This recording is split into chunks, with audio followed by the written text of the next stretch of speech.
takes over the collection.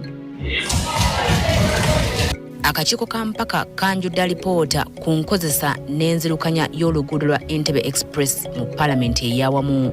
Tugenda kukubuulira ebirimu. Let us be calm. Abantu beeyongedde okwettanira eggaali y'omukka okwewala okulwanira takisi ezifuuse ezebbula olw'ekikwekweto kya poliisi. Abagiddukanya balowooza na ku kyakwongera ku byana mwe batwalira abantu. Tugenda zongerako mweno wiiki yennyini. So nga Ssaabasumba wa Kampala atongozza omwezi gw'emirembe mu Eklezia Katolika yennyamidde olw'abakunkumalidde mu makomera olw'ebyobufuzi.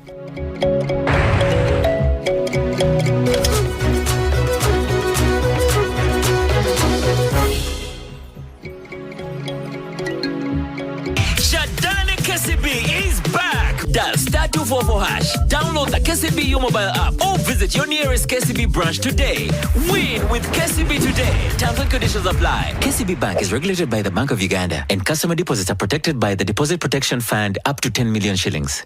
Soft Care Petal Care has a floating design that perfectly fits. It reduces 70% friction on skin, absorbs fully, and blocks leakages from both sides. Soft Care, yeah.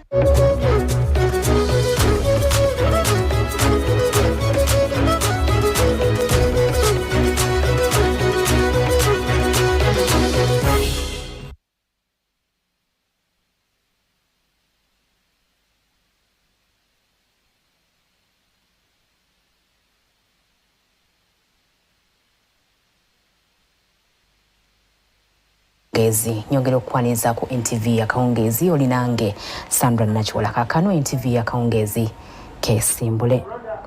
Ayogera polisi y'ebidduka Michael Kananura agambye nti siba kussa mukono ku kikwekweto kino ekigenderera okukendeeza obubenje obuva ku mmotoka eziri mu mbeera embi ku nguudo ez'enjawulo gye tuyise olwaleero taxi zibadde za munyoto ate era ddala zibadde za munyoto naddala ku nguudo eziriko abantu abangi era tukitegedde nti 178 ze zaakakwatibwa okutwaliza awamu. Ekikwekweto kyo kyagenda mu maaso. Ekikwekweto kya poliisi okufuuza takisi ziganyegenya leero kingidde olunaku olwokubiri. Okwawukanako ne bwe gutera okubeera ku nnaku eza bulijjo nga mmotoka za takisi kumpi ze zisinga obungi ku nguudo gye tuyise okuli oludde Bombo, olw'Ewakaliga, olw'Ennakawuka n'endala takisi zibadde ntono ddala. Olw'embeera eno abagoba ba bodaboda babadde ku mugano gw'okusaabaza abantu. Ayogerera polisi y'ebidduka Michael Kananura agamba we bwazibidde eggulo nga baakabowa takisi ziganyegenye ezikunukkiriza mu bibiri.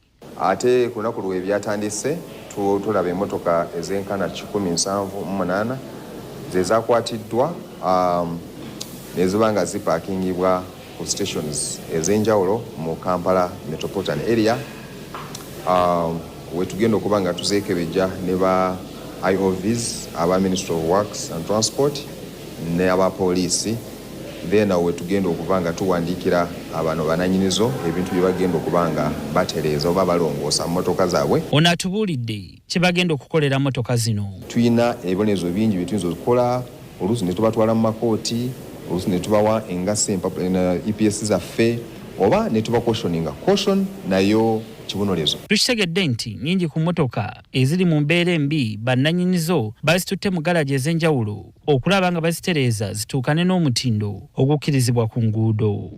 Naye ezisinga emmotoka gye mpitidde ndaba bazitutte mu magalaji bali mu kuba nga bazitereeza nga tezinakwatibwa. Kino kitegeeza nti abantu bawulidde kye twabagambye jjo tubagamba temutulinda okubakwata netugamba netuyama bannannyinizi n'emmotoka n'abazivuga kubanga bazitwala mu magalaji ne bazirongoosa oba ne bazitereeza nga tebanazikomyawo ku makubo. Era emmoloka ezisinga zipaakinze olw'ensonga buli omu osobola okusalirako nti abadeeroba bayiteko ebbalibbali abasirikale bamaze okutaayizaawo. Kananura atugambye nti ne bannannyini mmotoka za buyonjo oba ez'obwannannyini nabo kye kiseera beetereze. sina ba taxi bokka nene motoka zokka zineza personal wakwantu kati munyine ko tuzote tuzufaako naye nazo mwino uziteka mu mbeera nungi era nabwe tukisanga mu bikweko tubinonga ne sunungi tishigeza ntu tujajire ko kubantika tuli ku minibuses nedda Beka Senyonga Mulinde NTV Akawungezi.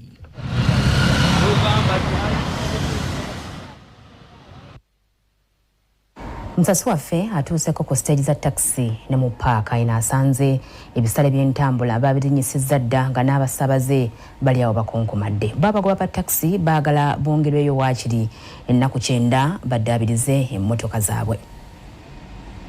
Gulo ekyokuba wa taxi ziganyegenya oyinza okugamba kyavudde mu kweraliikiriza bannannyini taxi n'ekitandika okubonyaabonya abasaabaze mu budde bw'okunnyuka nga bakitegedde nti okudda eka kugenda kuba kutema ku lw'ennamuganga.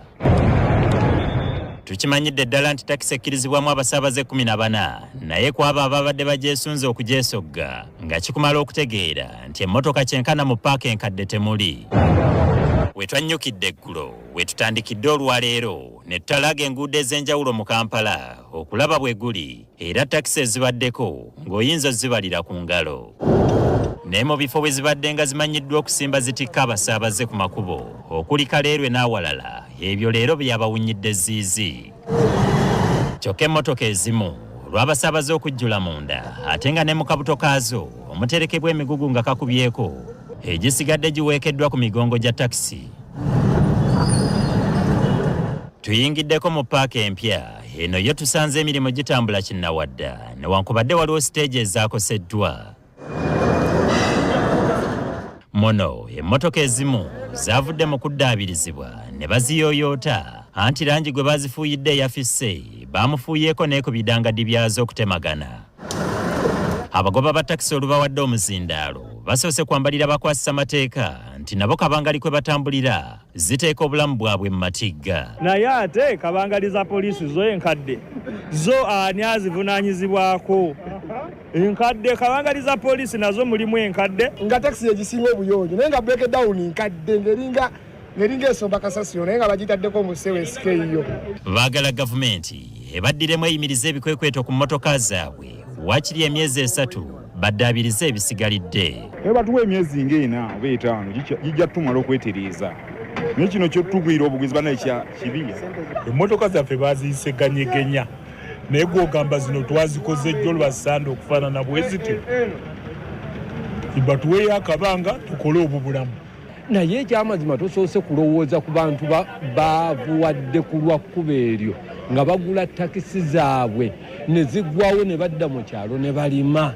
Obusobozi obuddaabiriza emmotoka ezo bwe tutalina. Kyensaba gavumenti etukwasizeeko. Tulina sako zaffe mu mapaaka ag'enjawulo. Ffe wano bwayise Tamino tulina sako. Nti gavumenti etuyambeko ekwate ssente etuteere mu sako zaffe tusobole okwewola mu sako badereva baffe basobole okuba nga beewola mu sako omwo baddaabirize emmotoka bazeeyo ssente ezo mpola mpola. Kati ekisabisa obudde kyekyokubeera nti abantu kyabaguddeko bugwi kyolira naye buli muntu oli omulaba n'aga nti waakiri batuweeyo emyezi 2 kati oyo bwe kinaabeerawo nti nsale gwe tubawadde katugambe waagwa 10 anaaba takoze emmotoka etteeka ne liyimirirawo teri nange agenda kunkubira simu nga mukulembeze nti nyambe emmotoka yange bagikutte. Babagoba ba bodaboda bagamba nti ebikwekweto bino tebirina kye bikyusizza olw'abasaabaze okusigala nga tebongedde ku bisale. Tetulina kuyola kw'amaanyi kubeera omusango omusaabaze wano e Kampala nga agenda mukono agenda kugamba nti nina 15,000. Ate osa balina ssente abantu baavu era gamba nange ninamu 2,000. Abantu balina ssente. Era bakaaba kaleke gamba nti obagatta 2 n'obaleeta ate naddala kusala amaloodi eyo kati. Mukyala mukulu ono obukoowu n'okwenyiwa bubadde bumulabika ku maaso era ne tumusaba atubuulire bwe kiri endejje gy'avudde okuyingira ekibuga. Kuba ku makyanze nyimiridde ewaffe teri takisi nengi nakayingira kati Kampala naye nga nayimiridde ku stage ewaffe ssaawa 3 wali endejje teri mmotoka. N'omunyigo nagwo gususse babanyiga bwe balaba nti wa traffic ali wali nga bagenda bakola ki bagamba kati gwevaamu. Ekyokubatikka akabindo bandikigumidde naye emmotoka ezituuka mu bitundu gye basula nazo zakkekwa. Ne tubeerawo batuli bangi paka emmotoka wezze n'ekyuka n'etuyoola lumu naye nga wana abamu balina kuba nga bakoma ku bata. Twakitegedde nti we bwazibidde olunaku lw'eggulo nga takisi 178 ze ziboyeddwa nga zirangibwa kubeera mu ttuluba lya ziganyegenya. Ronald Senvuma, NTV, Akawungeezi. Tukyali ku kikwekweto. Olw'ekikwekweto kino ku takisi abawangalira mu bitundu ebiri ku luguudo olwa Jinja bakyusizza dda obuufu kati bakozesa ggaali ya mukka okutuuka mu kibuga Kampala gye bakolera. Baddukanya eggaali y'omukka batubulidde nti omuwendo gw'abantu be basaabaza kati gwekubisizzaamu era bali mu nteekateeka ya kwongera ku byana okukola ku bwetaavu obuliwo. Omusasi waffe nayo yatuuseeyo. Ekikwekweto kya poliisi ku mmotoka za takisi ziganyegenya ekyatandise eggulo kyaleseewo akatuubagiro mu by'entambula era nga bangi ku bantu abakozesa mmotoka ez'olukale bakonkomalidde ku makubo kubanga takisi ezabadde zikola zabadde ntono ddala. Abatuuze abasula mu bitundu ebyenjawulo ku luguudo oludda Jinja be bamu ku basanze akaseera akazibu okufuna mmotoka ezibaleeta okukola mu kibuga Kampala n'okuddayo. Kati olwaleero bano babukeezezza nkokola okweyuna eggaali y'omukka ekolera wakati mu Kampala ne Mukono era nga weziweredde essaawa 12 ez'okumakya bangi babadde battaka mu bifo eggaali y'omukka weesimba. Olw'obungi bw'abantu abettanidde eggaali y'omukka eno bwetuusizza ekibinja ky'abasaabaze ekisooka e Kampala neekubirawo enkyukira okukima abandi ababadde bagirindiridde. Wano naffe we twesoggedde train enongedde Namavu okukima abasaabaze abalala. Era olutuuse bagirinnye mu ngeri ya tonsookayo era nga weetookedde e Kampala nga wamma abasaabaze batudde muntu ku muntu. Empula kubanga esobola okutwanguyizaako amangu okutuuka ku mulimu mu budde. Okuba okweyogerera okutuuka e Kampala etwala eddakiika 25 oba 3 ng'otuuse ekitaliwo ku takisi. Kubanga takisi oluusi zigenda ne zirwawo. My experience with that train is really nice. Yeah. That's what I can say. You always reach your time. Within 30 minutes, you're from Chirinya, you'll be Kampala. Etuyambye nnyo ku reason yatuyamba ku transport n'ejjaamu. Twambulira mu budde tutuukira mu budde. Kubanga kati abantu kati beeyongedde okuyimirira okwenyiga. So yes, but it's a good experience. Kitusevinga obudde ne ssente. Bo abakola ogw'okusolooza ssente ku basaabaze babadde ku mulimu. Kuva Mukono paka Kampala 13 zokka. Then okuva e Namave paka Kampala 12. Then n'okuddayo olw'eggulo Kampala tuke Namave 2. Then Kampala okutuuka e Mukono 13. But I tried using a border and it was too expensive. They always charged me 5,000 from Nambole up to town, but this time they are charging me 10,000. So I decided to use a train. Abakolera mu ggaali y'omukka eno batubuulidde nti tebasaabazangako muwendo gw'abantu nga bwe kibadde olwaleero era nga tukitegedde nti omuwendo gw'ebyana bya train eno byakwongezebwako bituuke ku 8 okusobola okutwala buli omu. Tubadde tulina coaches zaffe 3 ze tumaliriza mu workshop tugenda zongerako mu eno wiiki yennyini tulabe nga tutambuza bulungi abantu baffe. Wadde tulina enamba nnene tugezaako okulaba nti ne service gye tubawa nnungi. We bwazibidde eggulo nga takisi ezikunukkiriza mu 2 ze ziboyeddwa mu kikwekweto kino era ng'okusinziira ku poliisi y'ebidduka kyakusigala nga kigenda mu maaso okumala ennaku 10. Steering tetulina. We use this. Whatever is here, we just move on maneuvering on the line. Don't Kale awo tujja ekibuuzo eky'olunaku olwaleero tubuuza nti gavumenti ekola etya okwongera okugonza ebyentambula y'olukale naddala mu Kampala n'emiriraano. Gavumenti ekola etya okwongera okugonza ebyentambula y'olukale naddala mu Kampala n'emiriraano? Ky'ekibuuzo kyatuuseyo dda. Tuukayo oteekeyo endowooza yo ku Facebook ne X. Naasoma ezimu ku zo mu kiseera ekyo nga kituuse. Tweyongereyo n'akawungeezi. Oludda oluwaabi mu musango gw'okulya mu nsolukwe oguvunaanibwa Dr. Kizza Besigye luwongedde okuleeta obutambi n'amaloboozi ebigambibwa nti byakwatibwa mu nsinkano eyatuula e Geneva mu Switzerland nga 28 January 2024. Okusinziira ku Andrew Wilson nga ye mujulizi omukulu ate era ye yakwata obutambi buno mu katambi akazannyiddwa olwaleero mwe bakkaanyiza okutta omukulembeze w'eggwanga nga beeyambisa bbomu. Ekyembi n'olwaleero amaloboozi g'akatambi gabadde tegawulikika bulungi ng'obwedda kkooti ewalirizibwa okubuuza Andrew Wilson ayonyole ekigenda mu maaso. Omusasi waffe abaddeyo ebyo byonna nga bigenda mu maaso.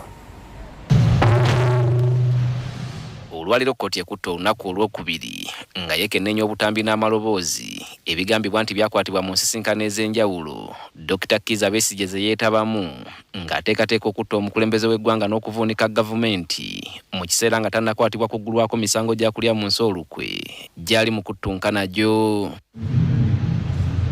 Akatambi akaleeteddwa mu kkooti olwaleero ke kakagambibwa okukwatibwa mu nsisinkano eyatuula e Geneva mu Switzerland nga 28 January 2024 nga wano Andrew Wilson kati omujulizi omukulu yali asisinkanye Besigye ne munne Joel Wakayima omulundi ogwokubiri.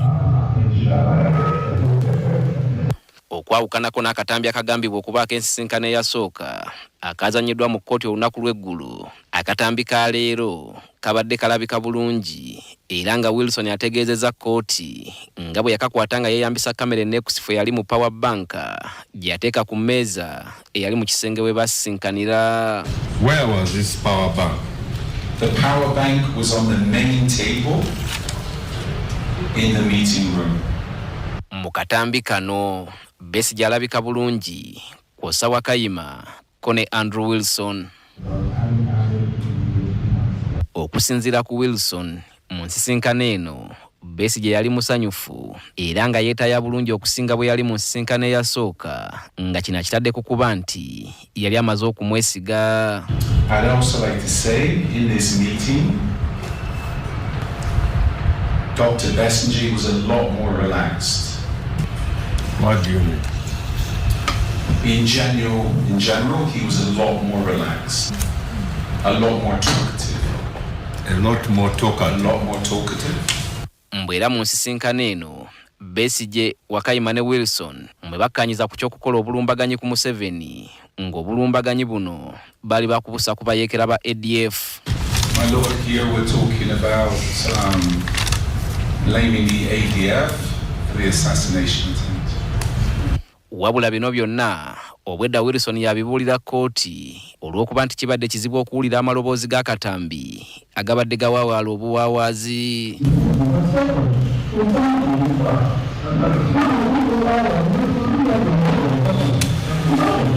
Ekirala ekyogezza abantu obwama mu kkooti ky'ekyokuba nti akatambi kano kabadde kalaga nga kakwatibwa ng'ennaku z'omwezi 24 ogwokutaano omwaka 2020 wabula nga tekitegeerekese oba nga kamera eyakozesebwa ye yalina ennaku z'omwezi enfu. Ebyo nga biri bityo Obedi Lutale avunaanibwa awamu ne Besigye apondoosa ebyokwewolereza n'abivaako bw'atyo n'ayungula ekibinja kya bannamateeka abagenda okutandika okumuwolereza. Bannamateeka bano kuliko muwala we Mariam Lutale n'abalala okuli Wilson Kato, Silas Ogulu, Faluku Kizito ne Bayani Tulinawe nga kati kitegeeza Besigye yekka yasigadde nga talina bannamateeka kyokka nga ne mu kkooti taliimu kugoberera nsonga nga kale ne bwana bawakwewolereza wakusanga okusoomozebwa okw'amaanyi olw'obulwadde obumulemesezza okubeera mu kkooti.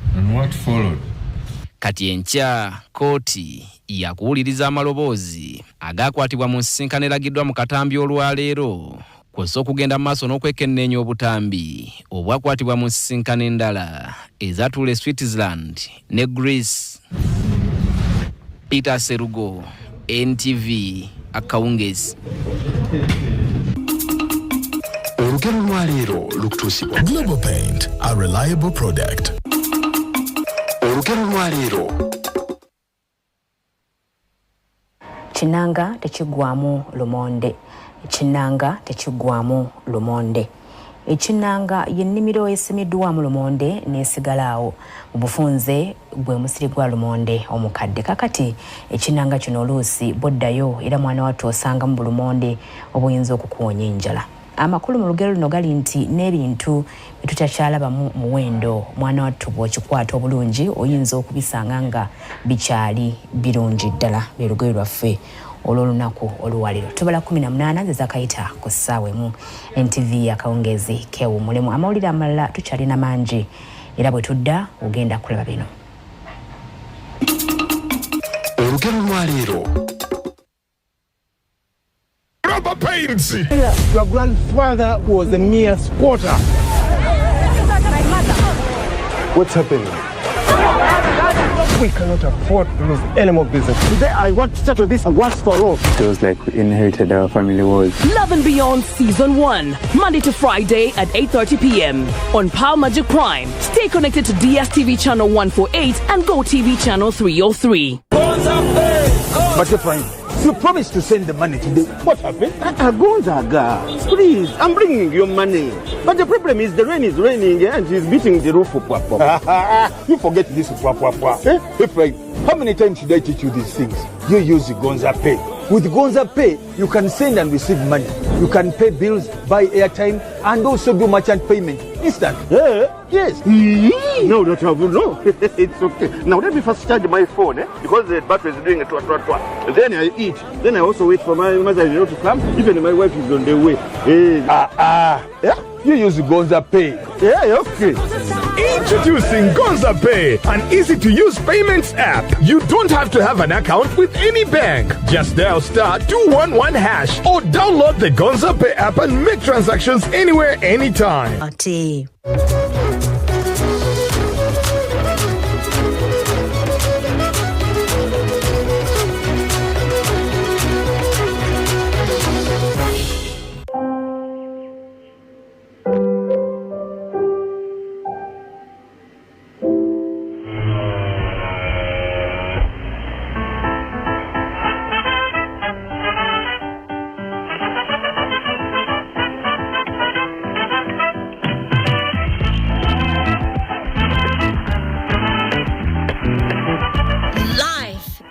Beautiful, soft care pads. So fit, so right.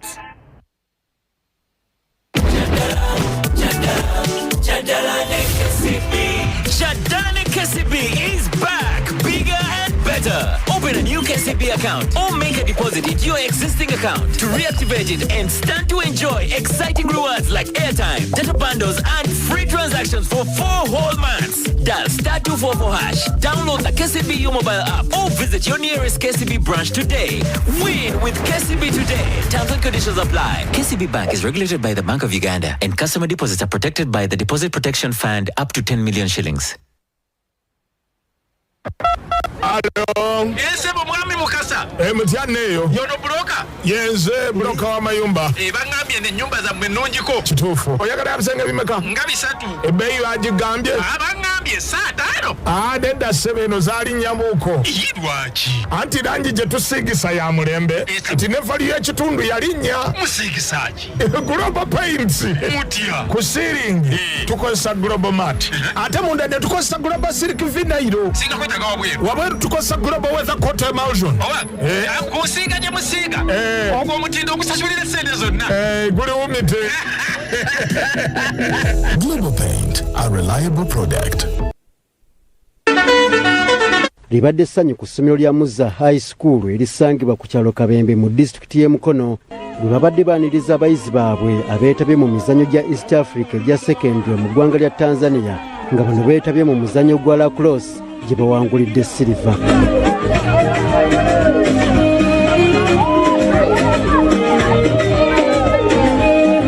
Abayizi abakomyewo baaniriziddwa abaddukanya essomero lino nga bakulembeddwamu omukulu w'essomero Henry Owoli era n'abayozaayozezza okuweesa essomero ekitiibwa wamu n'eggwanga. Okuyozaayoza ttiimu yaffe eya lacrosse njagala okubeebaza mu luzungu olwo kye bayita endurance kubanga gye babadde baatutte ba champions bokka aba East Africa naye bwe babanga basobodde okukwata ekifo ekyokubiri ne bafuna silverware kitegeeza mu Uganda otwala ekifo ekisooka. Owooli agamba nti ng'essomero bagenda kwongera amaanyi mu mizannyo egy'enjawulo era ne yeebaza bazadde b'abayizi abakkiriza okutwala abaana baabwe okwetaba mu mizannyo gino.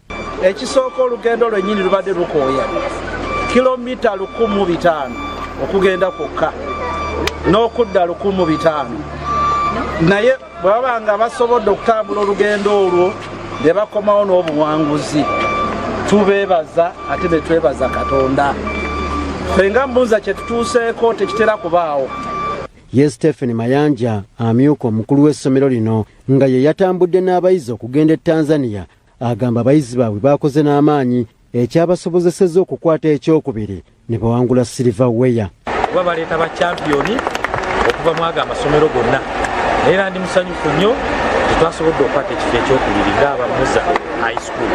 Mwaka oguwedde twakwata kyakuna ne ku luno tukutte kyakubiri. Twala omukisa guno okubakakasa nti omwaka ogujja ebikopo bigenda kubeera ku muza kutandika ku nationals zonna ne East Africa ekikopo kijja ku muza. Guno gwe mulundi ogusoose essomero lya Muzza okwetaba mu mizannyo gy'amasomero ga secondary mu East Africa.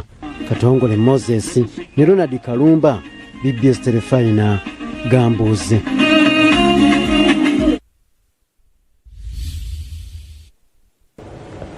Muyogeyoge bannaffe ekitongole ekirabirira abaana ekiyitibwa Sanyu Babies Home kitubidde n'abaana abali omwana mu 9 omuli n'abo abaasuulibwa nga bakyali bato ddala wamu n'abo abalondebwa poliisi ne gye buli eno bakyabuliddwako ab'enganda zaabwe. Kakati bano bawanjagidde abamanyi ab'enganda z'abaana bano okubayambako okulaba nga bano batwalibwa ab'enganda zaabwe nabo basobole okukula n'ab'enganda zaabwe.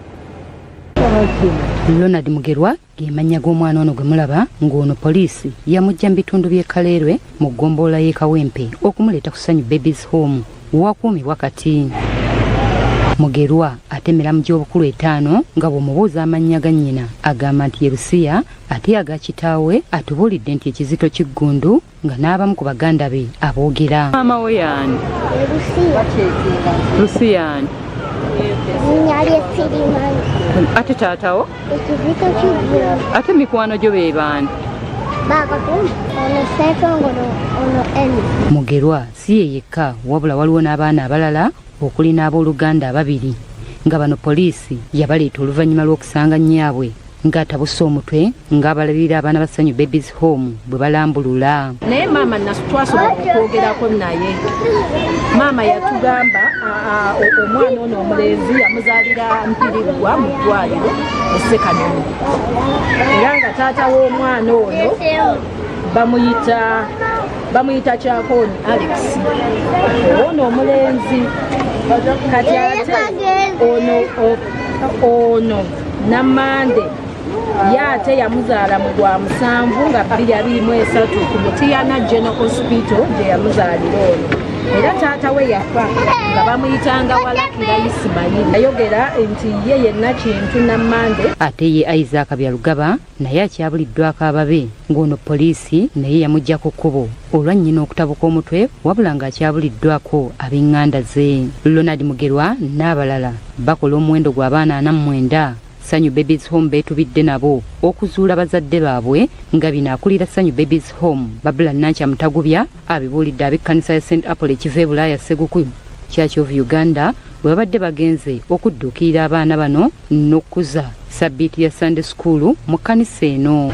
Tetulina n'omu kwe tumanyi ntono wa Luganda w'omwana ono baana basuulibwa baana balekebwawo waliwo ne gw'oyinza okulowooza nti oba yabuze bubuzi okugezawo omwana twakamufuna n'okwogera ayogera erinnya lye yazze ennaku nga 2 emabega ye Mugerwa Ronald. Nanki alaze obukulu bw'omwana okukula n'ab'enganda ze n'asaba abazadde abamanyi ab'enganda z'abaana bano okubayambako. Wabulabye omwana oyo nga gwe nannyiniye omanyi ab'enganda zijjangu tukolere wamu tulabe buti omwana we tumuzaayo mu famire oba yabuze kale oba wabadde omusudde nga tugenderedde era jangu. Reverend Hannes Muyimbwa atubuulidde nti ekigendererwa kyabwe okuleeta abaana bano kwe kubamanyisa obuvunaanyizibwa bwabwe nga bakuze okukwasizaako abantu abeetaaga okubeerwa. Okulambula n'okulaba ku baana bannaabwe bano abasuulibwa ku makubo abasuulibwa ku nguudo era abaana bafa ba Sunday School nga tubateekamu ekirungo ekyo nkyokuyamba abalala abali mu bwetaavu.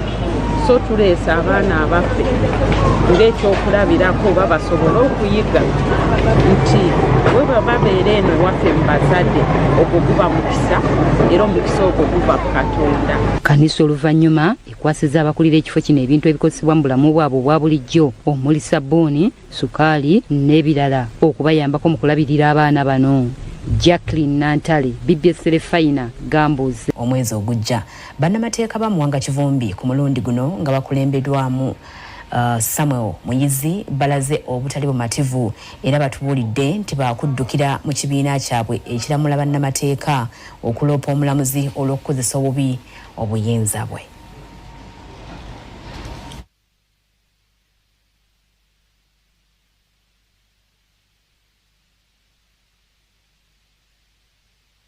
Very sickening to some of us.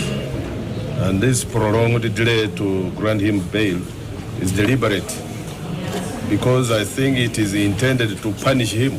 It is a pre-conviction punishment to the Honorable Mwanga Chivumbi. Seeking for orders of this Honorable Court to close out live streaming media from the proceedings of this Honorable Court. Well, we opposed the application because we thought it was really unconstitutional, especially if it's without any evidence of the threats that they were raising.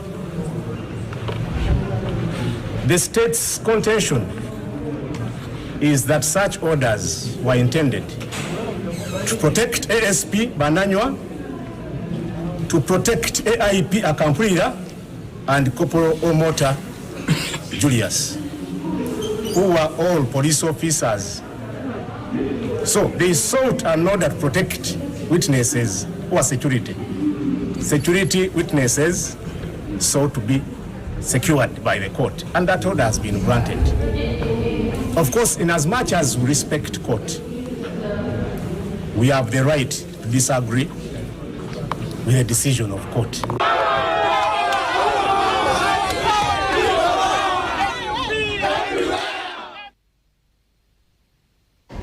Mukoti nga tuvuddeyo jjajjawo obusiraamu mu ggwanga omulangira Dr. Kasim Nakibinge akunze bannamasaka okweyambisa ettaka lyabwe nga balikolerako ebyenkulaakulana okwewala abanyakuzi abayinza okulibatwalako. Bino abyogeredde ku mukolo ogw'okukuza olunaku olw'amazaalibwa ga Nabbi Muhammad. Emikolo emirala gikwatiddwa ku muzikiti gwa Old Kampala.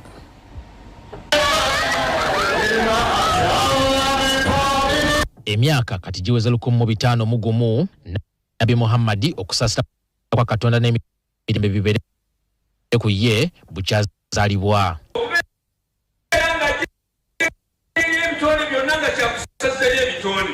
Okusinziira ku nteekateeka y'ekibiina ky'ensi yonna ekitaba amawanga amasiraamu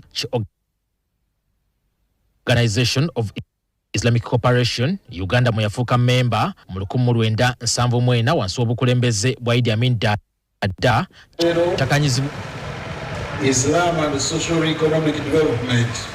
Omubaka wa Nnyendo Mukungwe Lubowa Sabina Javiira aloopedde omulangira Nakibinge obutali bwenkanya obuli mu b'ebyokwerinda bagamba nti beegomboliddde omuze ogw'okukwata abantu olw'ensonga ezekuusa ku byobufuzi. Embeera y'okukwata abantu baffe ne babatwala ne basibibwa mu makomera nga tebawozesa, tusaba bakadde baffe abakulembeze baffe beekube mu mutima tugoberere amateeka nga bwe galina okubeera. Nti tetwetonda era tetulyetonda okuba nti tuli wansi wa bukulembeze bwo.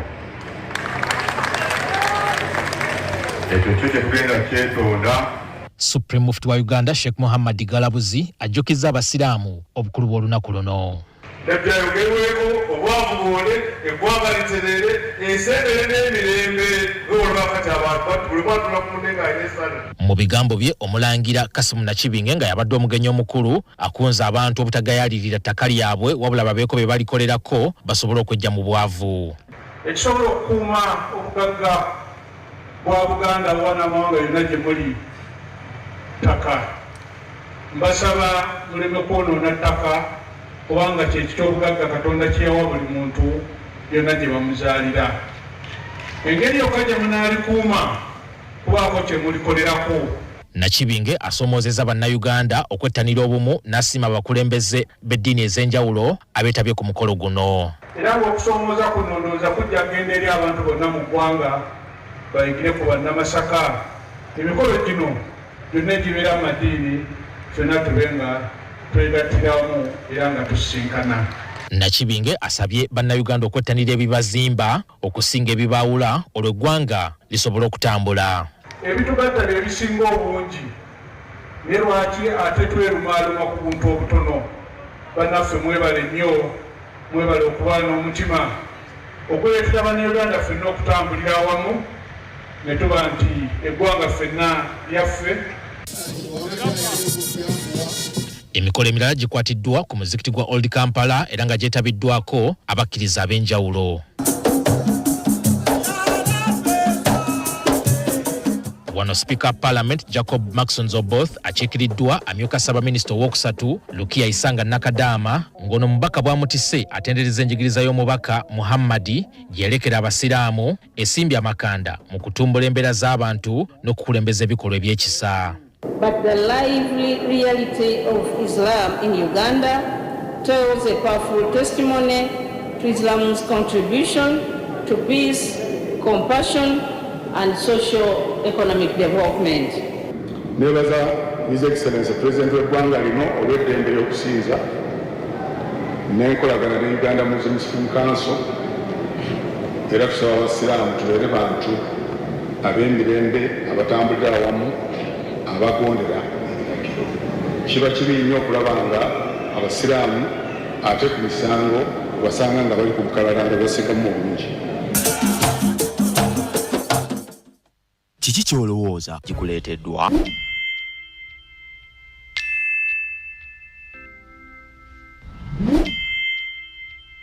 Kiki ky'olowooza? Olunaku olw'omukaaga olusemba buli mwezi obukyafu naddala badde bususse nnyo wano mu Buganda kubanga mu Buganda pe tusinza abantu abangi naye mugenda n'otunuulira kubayita ababiri awo wokka n'otunuulira obuveera.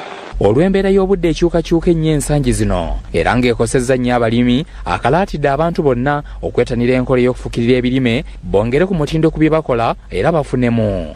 Waliwo ebyuma ebiyambako okufukirira ebirime kati bye musobola okukozesa. Nasasulayo $1,400,000 ne bampa solar panel 2 ne bampa pampu ejjayo amazzi n'empiira ezitwala amazzi. Kati akakadde $1,400,000 ndowooza omulimi w'emmwanyi oba otunze ensawo z'emmwanyi 2. Mu luwalo luno ensimbi eziri mu bukadde 39 n'ezigwamu ze zireeteddwa okuva mu ggombolola ez'enjawulo. Benedicto Mulondo, BBS Telefayina, Gambuuze.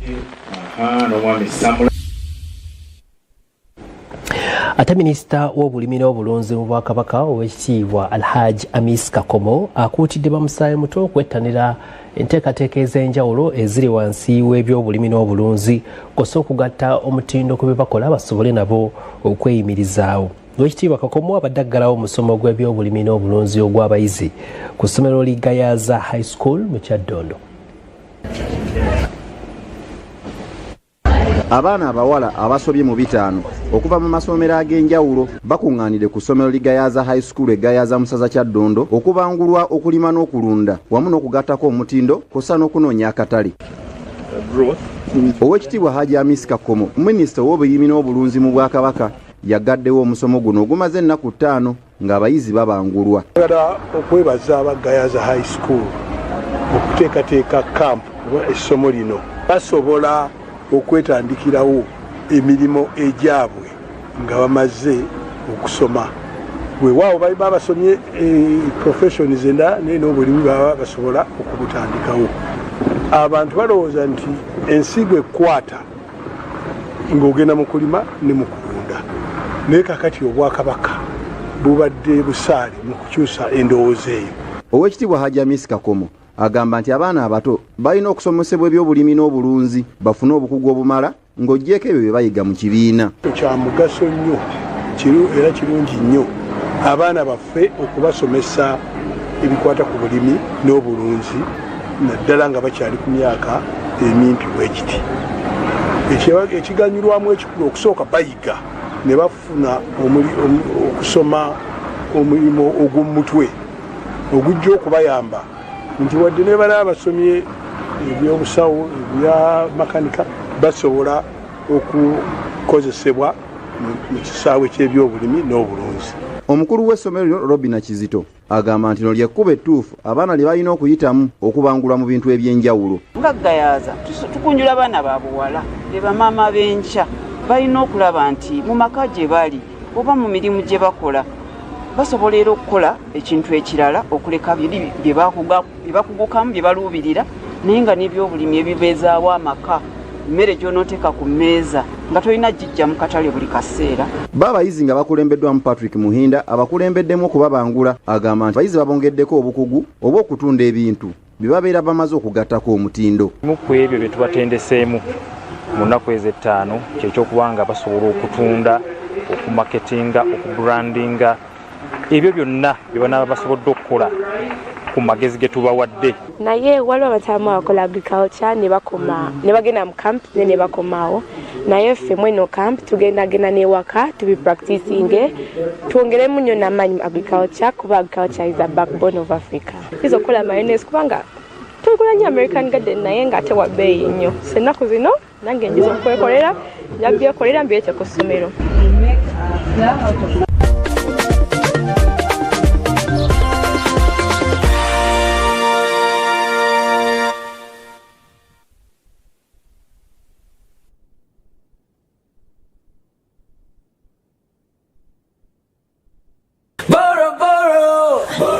Mami! Wanje sabo? Ugamotia. Ulina kachi? Ha. Kagulinzi tekako. Teka kagulinzi. I want everything, eh? Okay. Yes.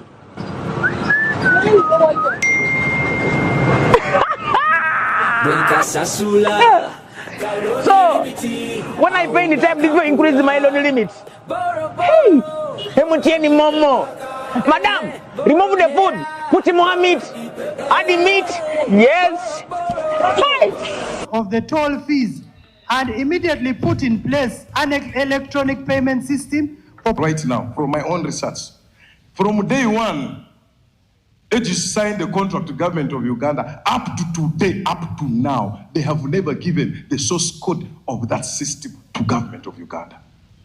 Therefore, all the reports you hear here, audit reports, those are peripheral audit reports. Nobody knows what is in the system. Kampuni ya Egis ebbanga lyamala ng'esolooza ssente ku luguudo luno kitegeerekese nti omubalirizi w'ebitabo bya gavumenti teyatunula mu bitabo byayo nga kati ababaka baagala kalisoliso lwa gavumenti anoonyereze ku nsonga eno. Current Auditor General be suspended for performance of his office on account of him being incompetent and a tribunal be appointed by the President carry out an investigation on the current Auditor General's competence pursuant to Article 163(10)(c), 13 and 15 of the Constitution. The former Auditor General be thoroughly investigated with view of having him prosecuted by the IGG or Director of the Public Prosecution. 7. You are saying the previous Auditor Generals, the previous whatever, be audited. I thought also the Committee of Works, also the previous ones were also going to be audited. I was one of them. I just want, Honorable Speaker, to endorse your last statement. It's a whole report, and we want to look at it wholesomely as a government. We study that report and come back with a comprehensive reply. I request them to internalize it. Then I can also come and speak comprehensively from the informed point of view. Thank you. Akakiiko kasembye nti endagaano y'abali ku luguudo luno nga bwe basolooza ssente endagaano yaabwe eyimirizibwe kyokka waliwo abaagala baweebwe omukisa kuba kye bajje bafune kontrakiti okukola omulimu guno. Committee recommends that the Ministry of Works and Transport during the process of the project takeover gives priority to the current operators staff who are qualified and competent during recruitment for the purposes of service continuity and also to tap. So report efulumye ne recommendations zizonna okubanga tukiryalinga emivuyo egibadde mu luguudo olwo paka ne saa zino. Auditor General eddemu ekole report enungi kweyo omulimu gwa committee jerese ate ekira kubanga enguudo defending nediri mu byalo eddi mu district agenda wulo nga tinime nga abantu befe babonabona baza access mu butale mu masomero.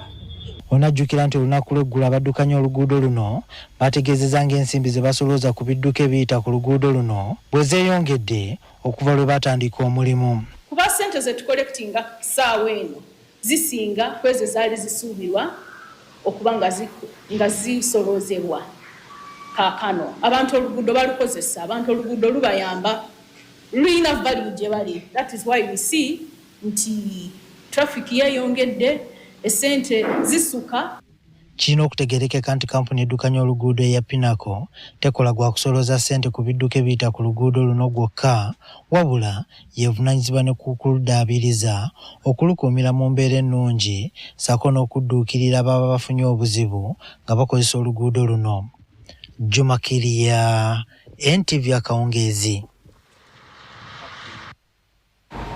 Kale mu Parliament nga tuvuddeyo waliwo omukyalo w'emyaka 92 ku kyalo Mawu mu ggombolola y'e Makulubita mu disitulikiti y'e Luweero ali mu nkaayana ne mutabani we gw'alumiriza okwagala okumuwambako ekibanja. Fred Kakooza agambibwa okutigumya nnyina yatuuse n'okutunda ekibanja kya nnyina nga tamaze kumwebuuzaako. Ssentebe w'ekyalo kino David Kisinde agambye nti enkaayana zino zirudde nga ziranda kyokka obwenkanya bukyabuze. Olukungaana luno olw'embagirawo lwayitiddwa ab'obuyinza ku kyalo Mawo mu ggomba y'e Makulubita okutabaganya omukyala Betty Nakate ow'emyaka 92 ne mutabani we Fred Kakooza omusumba w'abalokole gwalumiza nti amwagaliza kufa atwale ekibanja kya bbaawe omugenzi Philip mu kyakaze kye yamulekera.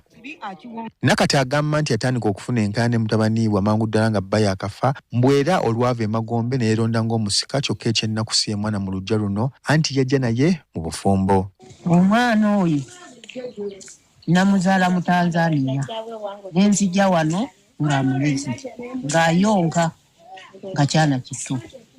Kakati n'olwekyo omusajja gwe twayagalana we Tanzania oba yafa oba gyali nange simanyi. Alumiza nti Kakooza yeefunyiridde ku ky'okutunda ekibanja kyonna okukimalawo kyokka bw'amugambako n'amwanukula n'ebigambo ebiruma.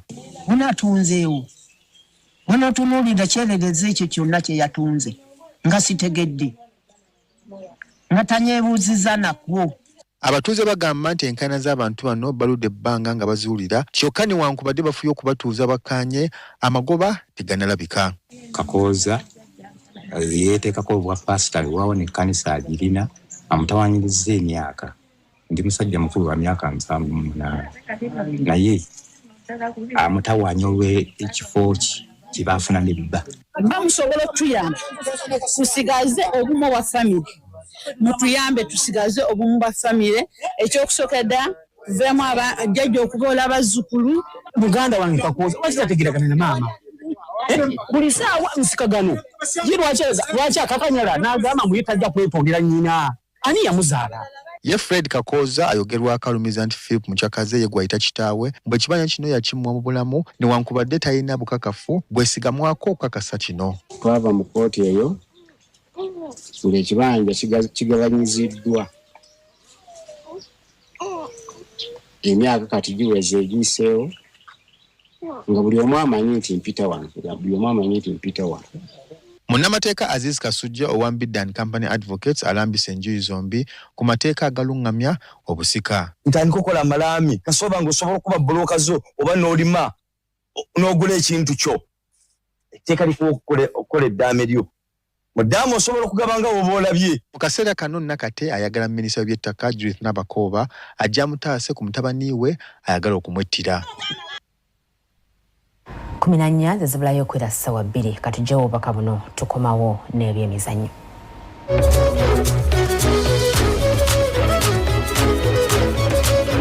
Gikyusanga bw'ogiteekamu egenda bulungi kitegeeza nti pikipiki yo ejja kutambula bulungi, piki yo ejja kudduka. Amawulire g'ebyobusuubuzi gakutusibwako KCB Bank, Titus Jemba, BBS Telefina, Gambuze.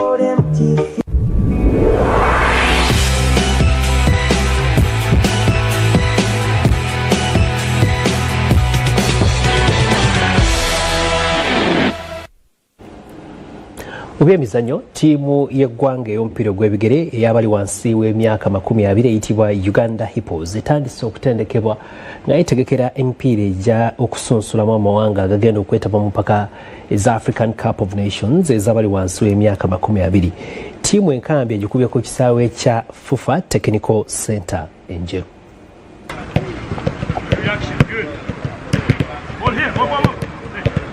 Gye twayingidde kampu n'abasambi 27 abasambi abo bali mu shape nnungi okujjako omusambi omu alinamu ku buvunevune naye nga bonna twabalonda mu ttiimu zaabwe nga bali mu condition nnungi badde bakola pre-season ewaabwe nga beetegekera liigi abasambi abo ndowooza bali mu shape nnungi. Genda mu Sekafa ndowooza nga tubategese bulungi. Jjukira nti tuli wano mu kampu eno ey'enjeru wiiki nga 3 ennaku nga 21 tujja kubeera wano nga tutraininga nga bwe tulonda ttiimu then tugende Tanzania mu tournament ya Sekafa. Eyo tournament bagikozesa nga qualify era ya AFCON eya under 20 egenda okubeera e Ghana. So tuli wano nga twetegeka nga tulowooza tujja kuvaamu n'ekirungi ekinasobozesa okubeera ne results ennungi mu nkambi ne mu tournament eyo.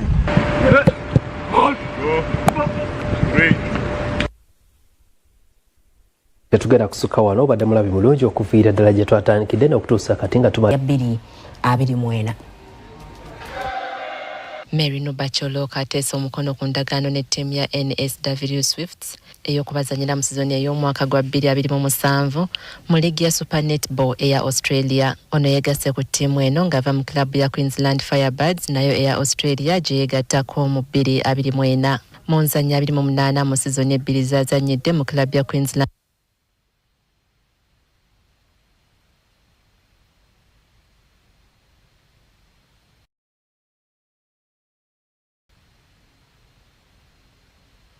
Queensland Firebirds Nuba atebye golo 9-9 ono kuzanyira ensimbi yakutandikira mu kilabu ya Bungereza emanyiddwa nga Loughborough Lightning gye yegattako mu 2019 oluvannyuma lw'okuzanya mu mpaka z'ekikopo ky'ensi yonna eza Netball World Cup. First year 2019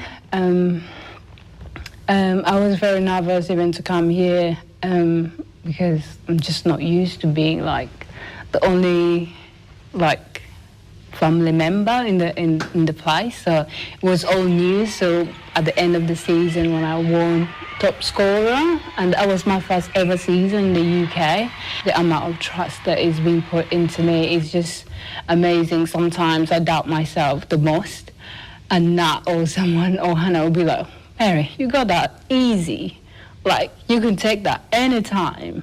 And that kind of confidence coming from your teammates, I think that's my great achievement. Bano yabawangulira ekikopo kyabwe ekya liigi ekyasookera ddala mu 2021 nga tanneegatta ku kilabu ya Queensland Firebirds mu Australia.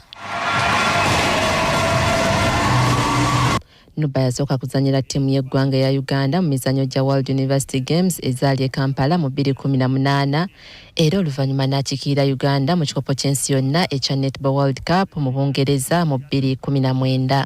Onera yetaba mu mpaka z'ekikopo kya Africa mu mwaka gwa 2019 nga tanadda mu kutunka mu World Cup wa 2023 ttiimu y'eggwanga gye yamalira mu kifo ekyokutaano. It was that third quarter for Uganda.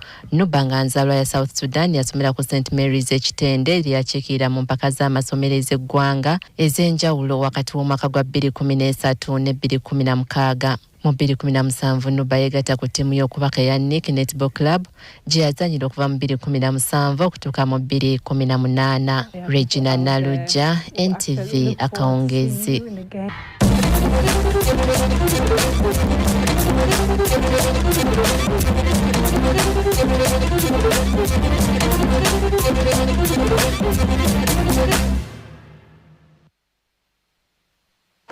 Dakiika 8 zokka zizibulayo okwera ssaawa emu ssaawa 2 NTV Akawungeezi bwetambudde. Mbalabye mubadde bangi nnyo ku YouTube ne ku mikutu emirala nayo mpiseeyo mwebale kuteekako data kutwota buliro kirungi nnyo okwagala. Kindly go to table 7. Table 7. The committee's analysis found that, for example, on 12th November 2022, UGX 133,667 million was collected across the 3 tolls. But before I even go into these leakages, let me explain how, because you're going to see data at a certain point, the committee referring to the committee's data. The committee's data in this case is the data when we made a surprise visit and obtained data from their internal auditor's system. That is what we refer to the committee's data. And that is why on the 3 occasions we asked them to dispute. Every time they came to the committee, we begged them, please dispute our discrepancies. They could not, because it's now their data versus their data. They submitted data to the committee a week before the investigation started. And then we went, after receiving their data, to obtain data from their internal auditor system. So all the data is there. And after obtaining this data, we asked the managing director of Aegis, Pinnacle, to append a signature to verify that data came from them. So they failed to dispute our data because it's their data versus their data. So the committee's analysis found, for example, on November 12, 2024, 133 million was collected across the 3 toll stations, but the amount subsequently banked on 14th November 2024 was 120, a variance of 12.755 million. So what you see there, now we are comparing the bank statement versus what they are banking. This is the first revenue check. The second one, go to table 8. Table 8, okay, go to table 8. Monthly, that was daily. The first one was daily. Now we are comparing, we are just sampling a few months. Now this is because the data sets are too large. Now monthly cash leakage. Now we are comparing what they say were their monthly collections. Now we are comparing what they say were their monthly collections versus what they actually banked on the bank statement. And both documents are attached for reference. Please go ahead. So the first one was a daily analysis. Now we are doing a monthly analysis. At Busega Toll Station in February and March 2026, the cash collected was 2.185 billion 5,000 and 1.549 billion 815,000 respectively, while the cash banked is there, giving a total variance in the 2 months respectively is there. The committee observes from the randomly sampled months identified by the committee. There? Oh, the amount. Okay. I thought I was trying to save time. You could see the figures. Okay. At the Busega Toll Station in February and March 2026, the cash collected was UGX 2.185 billion 5,000 and 1.549 billion 815,000 respectively, while the cash banked was 1.327 billion 895,000 and 1 billion 301,000 228,000 respectively, giving variances of 857,110,000 and 248,587,000 for the 2 months respective. These were just samples.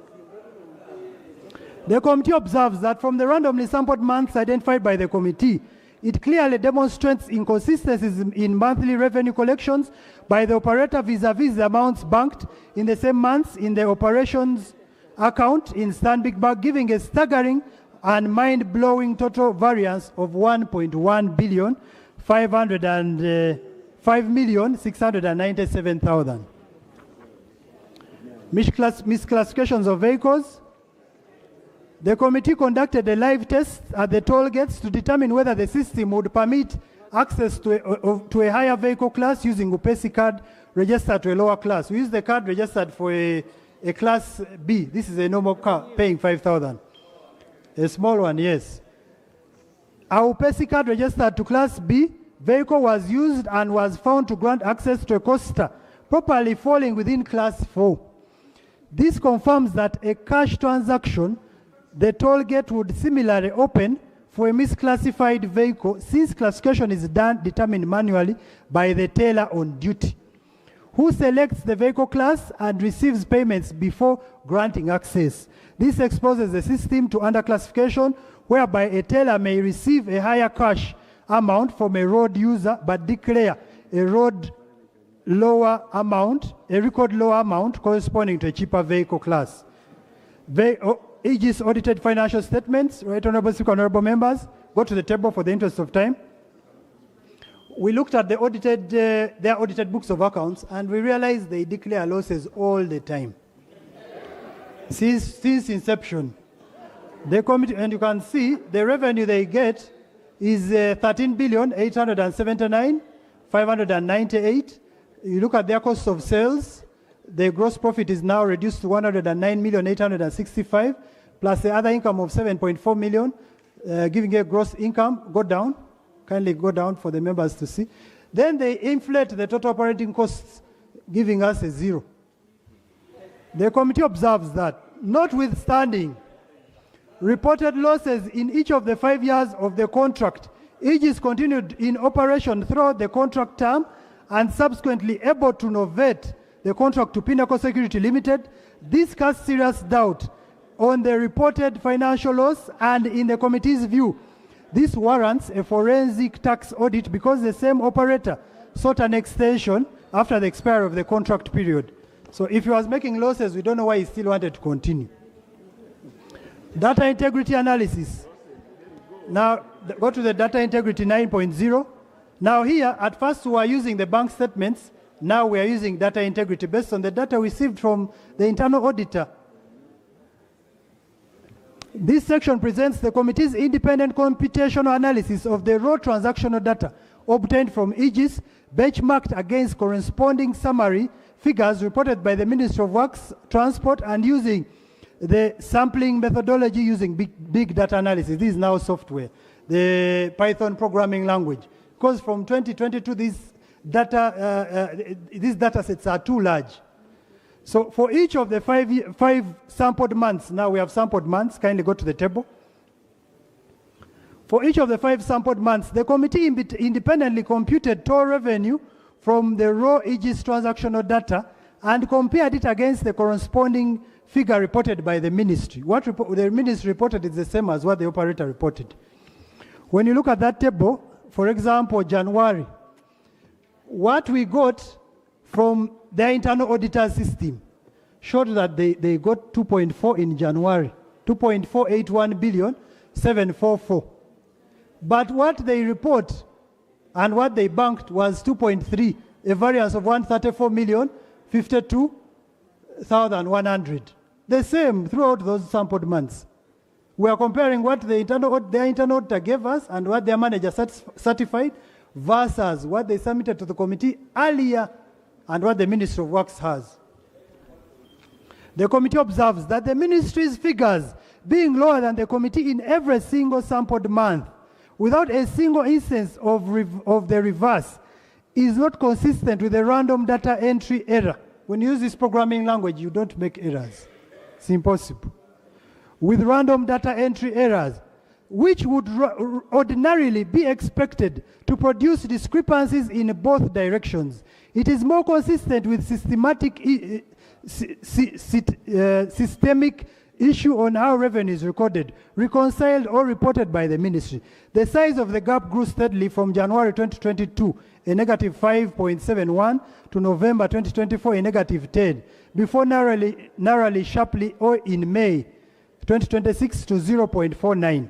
The committee is unable to determine from the data reviewed whether this narrowing reflects a genuine improvement in the ministry's reporting or a change in reconciliation practice.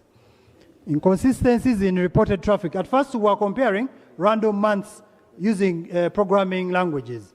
Now we are comparing the vehicles, number of vehicles as per the data we obtain. Go to the table.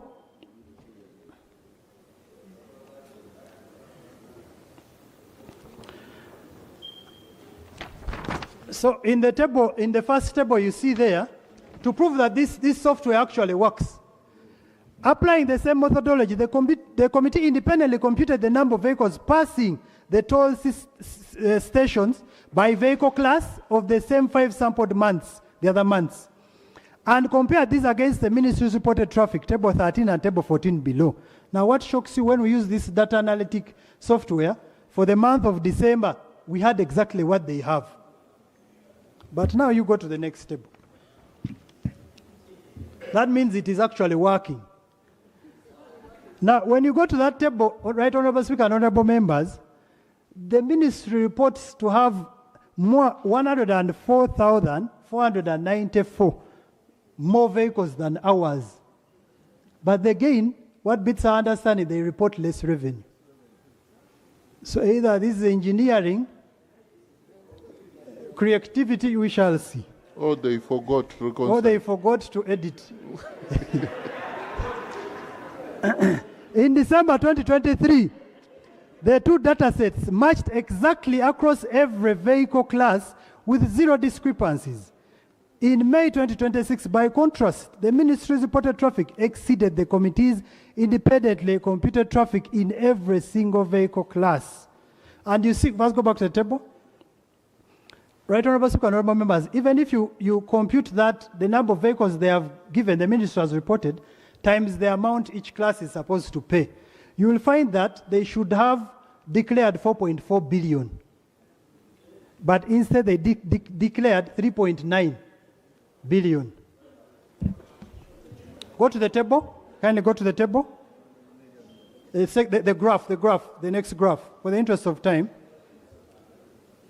The graph, just continue down. Down. That graph. You see from that graph, the first line shows the traffic percentage, the committees versus the ministry. You see, I don't know if you can see, negative 0.19 is the traffic we had. We had less than their traffic. But even when we had less traffic than theirs, the second graph up, that car line above, we had less traffic, but we had more revenue than theirs by plus 5.71%. But even when we had the same traffic, where you see 0.0%, when we had the same traffic as theirs, we still had more revenue than theirs. You can see the second one, December 2023. That's just a summary. Remember as you read that. What it actually means, you can just see. Vehicles passing, free passage. Now, we are going to tell you what will be done. Vehicles passing free of charge. Now, at the express, we have vehicles that are exempted. Those are ambulances, presidential convoy, although it must be by statutory declaration. But we also have vehicles that pass using a free pass. So we are analyzing this. Go to the table. Kindly go to the table so our members can see. All those vehicles have been passing using a free pass. Now, when we prompted, kindly go down to the graph. I just want to show the members for the interest of time a summary of those findings. Go to the graph. There. You see, the operator told us that these are staff of the operator, of Pinnacle. So they should not be paying, they just pass. But when you look at that graph, based on the data above, the graph is just a summary. Let's assume they are staff. If they are going to work every day, that graph should be consistent. But you see, for example, May, the graph shoots up. The vehicles on that day that got free passes, I don't know if they recruited 30,000 more people on that day to use, and later they drop, and then they increase. So that alone shows you that these people are engineering the free passes to fleece government of their money. Over the period reviewed, 2022 to date, a total of 62,873 vehicles passed through Busega, and that's just an analysis of Busega alone. That graph. Passed through Busega toll station without being charged a toll fee. Applying standard class of 2, let's assume the 62,000 we found in there in Busega, on the Busega database, to have passed. Applying a standard rate of 5,000, the committee's traffic analysis establishes that these constituted overwhelming majority, the class 2. As an average assumption across 62,873 vehicles, the committee estimates that approximately 314,364,000 in toll revenue was foregone at the Busega toll alone over the period reviewed. The revenue foregone across the expressway as a whole is definitely, without doubt, much higher, because there are 3 and we have only analyzed Busega. The committee's review of the underlying transaction records found that the majority of vehicles recorded as passing free of charge bear private number plates. The committee was informed that these passages relate to project staff, and these are just 62 people, and who work in shifts, but was not able to independently verify this explanation from the data available, contrary to Section 8 of the Roads Act. The Roads Act, in summary, says everyone must pay, except those exempted. But, so we want these people to refund this money. The committee observes that even with the free pass being given to staff, the pattern of movement should have been fairly consistent, given this free pass would be assumingly used by staff to access their routine places of work. However, it's evident from the committee analysis that the graph above in the month of May shot up to 1,433 from an average 1,134 free passes of the month of April in the same year. This analysis is a clear indication that the free pass is being misused by the operator to deny government its rightful expected revenue to pay off the debt. Committee general observations, Right Honourable Speaker and Honourable Members. Lack of an automated vehicle classifier, those are general observations. But in those general observations, kindly go to the table of withholding tax remittances. Kindly go down. That one, table 17. When you look at that table, the committee observes that it's in the sampled IPCs above, all tax remittances are below the statutory rate of 6%. You see, they are using 5.4, 5.6, 5. Even nil. In addition, the operators reported losses in all their financial statements, implying that they were not liable to pay any income, which would be reconciled with the withholding tax. The innovation, kindly got 10.5. Now, I'm sure people are wondering who is Aegis and who is Pinnacle. We had the same challenge. We didn't know who is Pinnacle and who is Aegis. The first contract was given to Aegis in 2022. But Aegis contracted Pinnacle to do 98% of this work. This includes everything. I read it earlier. And then what makes it worse, all staff of Aegis contracted a company known as Seawall to hire staff and gave them contracts. After a few days, and these contracts are also attached, they made them sign contracts with Pinnacle. The same general manager of Pinnacle is the same general manager of Aegis. The same internal auditor of Pinnacle is the same internal auditor of Aegis. The same staff. So we had a big problem. But finally, Right Honourable Members, finally, they saved us the confusion with this innovation. Innovation means before the contract ran out this year, 2 months before the contract ran out, Pinnacle innovated, taking complete liability of everything under Aegis. So now Aegis disappeared, it's now fully Pinnacle. And it takes full liability in this innovation. Okay? 10.1, failure to obtain legal advice regarding extension of the contract. Article 1195 of the Constitution of the Republic of Uganda, 1995 is to the effect subject to the provisions of the Constitution, no agreement, contract, treaty, convention, or document by whatever name called, to which the government is a party or in respect of which government has an interest, shall be concluded without legal advice from the Attorney General, except in such cases as subject to such conditions as Parliament by law may prescribe. The committee observes that the extension, when the contract ended, they gave them an extension of 1 year at 36 billion. Remember, our average collections per month are 42 billion. Per year, sorry, are 42 billion. Now they are giving them another extension of 36 billion, meaning we are now looking at 6 billion for Uganda. The committee observes the extension of the contract of the KE in favor of Pinnacle Limited is irregular because it was obtained in total disregard of Article 1195 of the Constitution of the Republic of Uganda. The extension of the contract, the committee observes that whereas the contract was supposed to expire on 23rd May 2026, an ovation agreement was executed on May 8th, 2026 in order for Pinnacle Security Limited to operate and maintain the KEE. The contract legally expired on 23rd May 2026 because the extension of the contract wherein government has an interest was obtained in contravention of Article 1195 of the Constitution of the Republic of Uganda, 1995.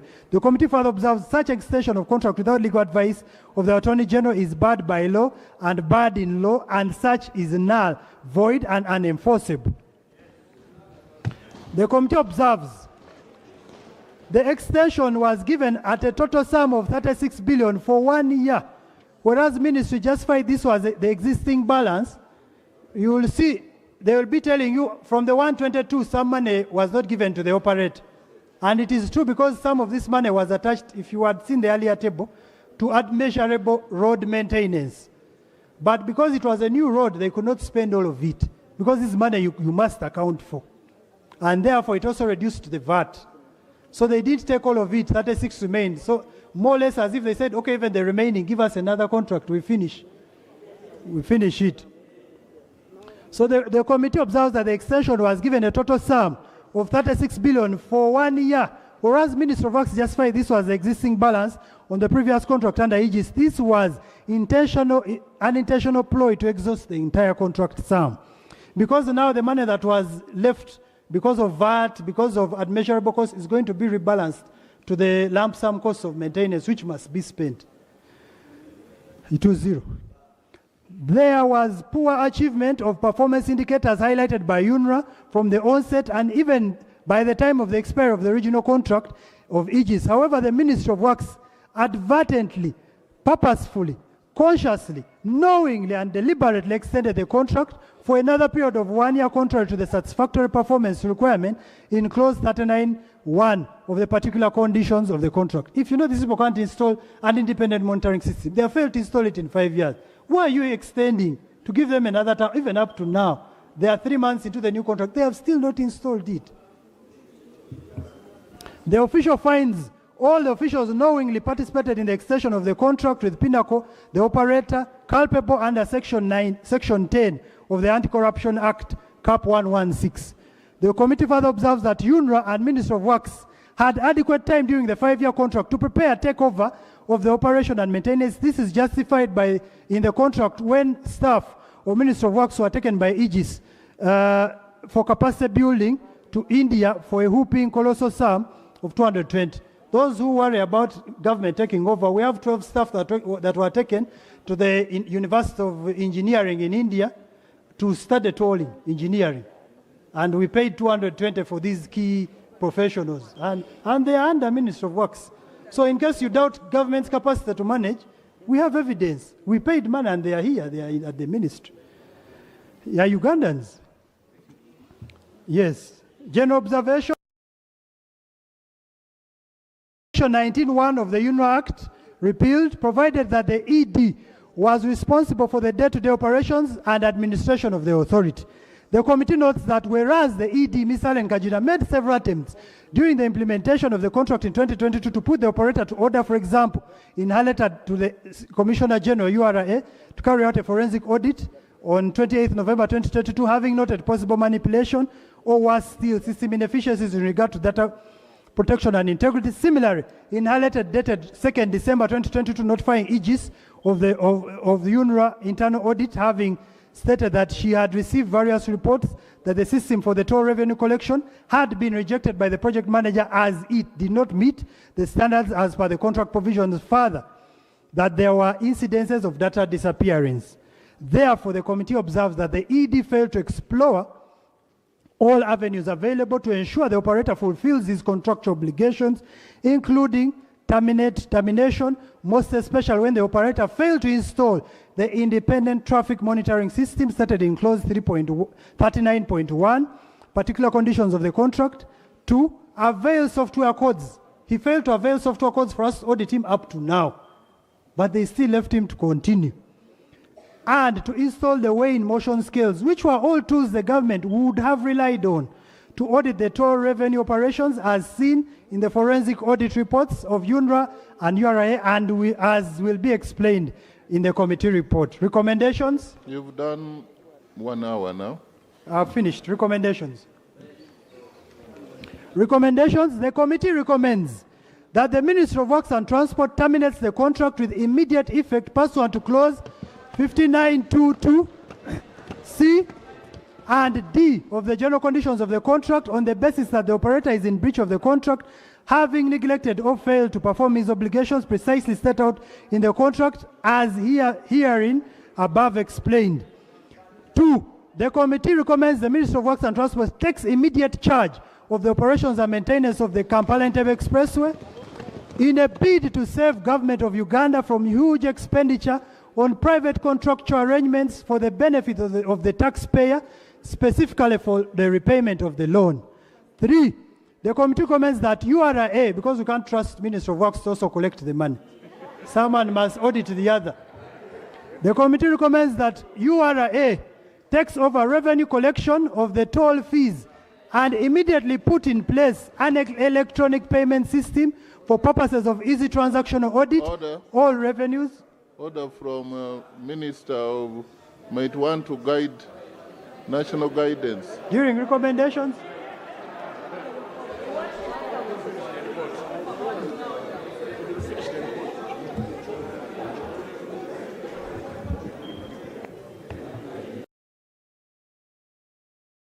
Right Honorable Speaker, I do appreciate the submission of the chair of the committee, and he had just started his recommendations, and he highly recommended the ministry, a full ministry of the government of Uganda Works, to take over management of the toll road. And after recommending the whole ministry, and again makes a statement that we cannot trust the Ministry of Works. Right Honorable Speaker, is the chair of the committee in order to recommend and turns against and says he does not trust the entire Ministry of Government of Uganda?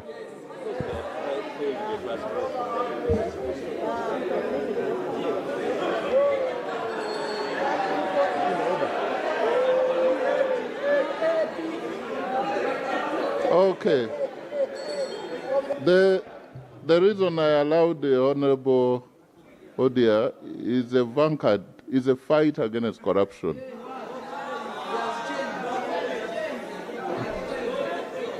So I'm sure what is raising now is going to form part of the debate when we have concluded the.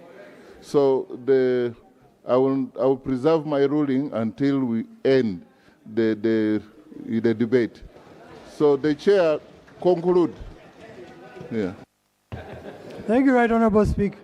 But just for the record, the first recommendation was there are many activities in managing the express. Minister of Works takes over maintenance, but URA takes over the collection.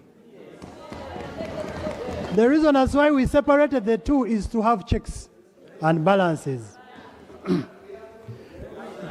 3, the committee recommends that URA takes over the revenue collection of the toll fees and immediately puts in place electronic payment systems for purposes of easy transactional audit. All revenue collections should be deposited in the control account as per the financing agreement. 4, the committee recommends that the Minister of Works and Transport, during the process of the project takeover, gives priority to the current operators' staff who are qualified and competent during recruitment for the purposes of service continuity, and also to tap into the expertise and or experience. 5, the committee recommends that the Permanent Secretary Minister of Works and Transport then, who issued the illegal and lawful felonious notice of extension of contract to Pinnacle Security at the tune of 36 billion on 20th May 2026 for a period of 1 year without approval of the Attorney General, contrary to Article 1195 of the Constitution of the Republic of Uganda, 1995, be investigated with a view of prosecution by the IGG and the Director of Public Prosecutions for abuse of office pursuant to Section 10 of the Anti-Corruption Act, Cap 116. 6, the committee having found the immediate former and current Auditor Generals, respectively, to be largely in the neglect of their duty to conduct financial and value for money audits in respect for a vital project like the Kampala-Entebbe Expressway that involves public funds as mandated under Article 163(3)(b) of the Constitution and Sections 13(1)(b) of the National Audit Act, now recommends the current Auditor General be suspended from performance of his office on account of him being incompetent, and a tribunal be appointed by the President carry out an investigation on the current Auditor General's competence pursuant to Article 163(10)(c), 13 and 15 of the Constitution.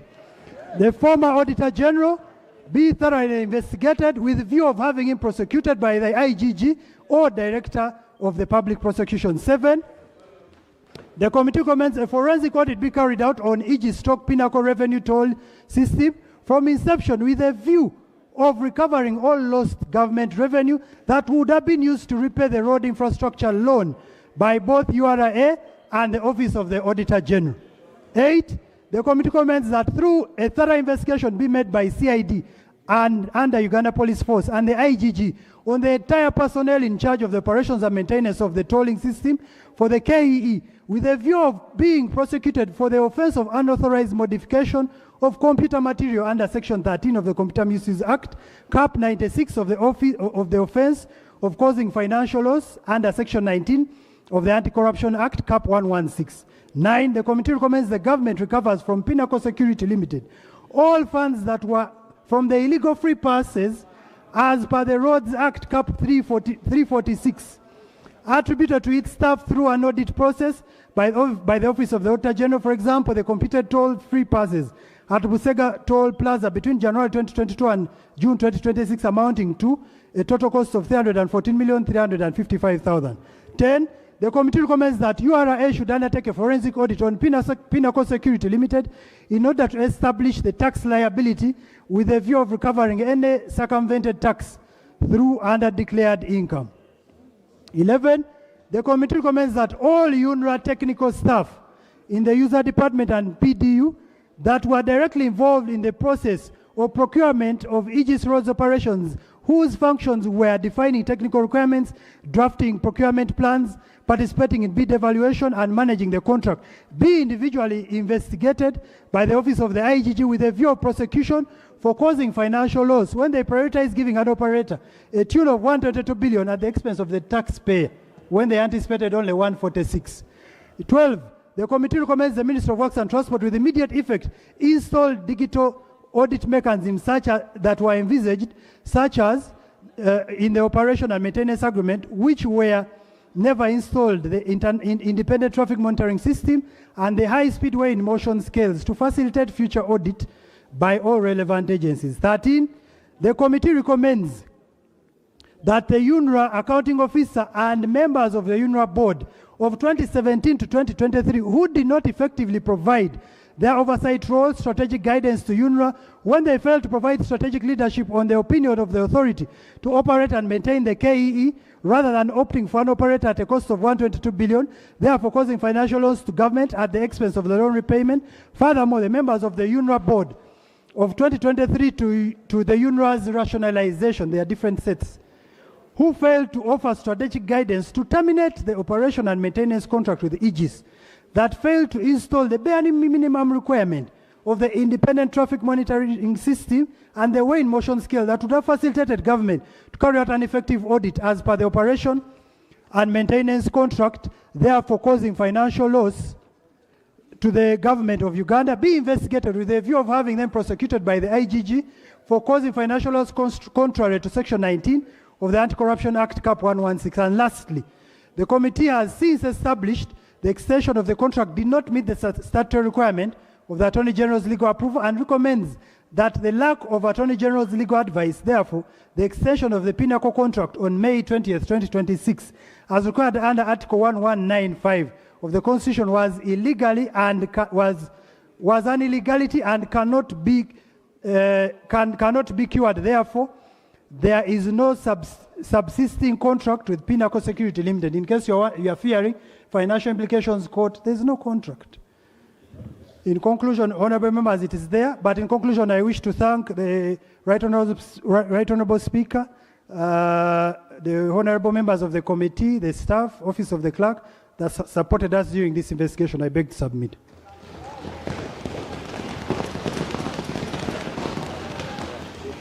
Honorable Chair, I am required to establish whether you have a minority report.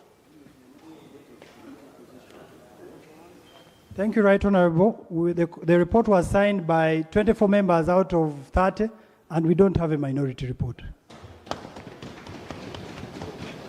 Honorable Nyakato, you have a minority report? Thank you very much, Right Honorable Speaker. I want to commend the Chair and the members of the committee for the very elaborate, on-spot and timely report. I also want to say this, that as a shadow minister, but also as opposition members of our parliament on the committee, we're on the same page with the committee report. But I wanted to re-echo just a few things, Right Honorable Speaker. Right Honorable Speaker, the $350 million that went on the express highway construction is being paid by you and me. Your children, my children, your great-children and your great-grandchildren, they will all pay this money. Right Honorable Speaker, the repayment scope was supposed to be 13 years to recover that $350 million US dollars. According to revenue projections, it shows that we may be able to clear in 16 years. But also, according to the findings of the committee, if we don't bridge the gaps of the financial losses being caused today, we may be in position to clear, to repay in 2051. Right Honorable Speaker, on that note, therefore, I want to re-echo these observations. One, cash collections. First of all, they are so tempting and risky to collectors and also causes government financial losses. Right Honorable Speaker, manual collections also are not reliable, but also when it comes to auditing, it becomes very complicated. Right Honorable Speaker and members, UNRA and Pinnacle did make a contract, and Pinnacle was supposed to install an independent traffic monitoring system to automatically detect how many cars have utilized the toll system on a daily basis, which they did not install. Right Honorable Speaker and members, thank you. The contractor, since you're a member of the committee, and the shadow minister. My maiden speech, Right Honorable Speaker. Yes, I know you are concluding. Please, 1 minute to conclude, and I want to invite the Minister of Works. Thank you very much, Right Honorable Speaker. Therefore, I want to re-echo the recommendations stated in the committee report that the contract of Pinnacle be terminated with immediate effect. Right Honorable Speaker, I also want to re-echo that with immediate effect, you are Minister of Works, with immediate effect takes over maintenance of the NTV Express Highway. Right Honorable Speaker, finally, I pray that this committee report be adopted without further debate. Right Honorable Speaker, I submit. Thank you. Minister of Works, we shall get to the minutes of Works. The other one was the shadow. Let's now hear from the real Minister of Works. Thank you very much, Right Honorable Speaker.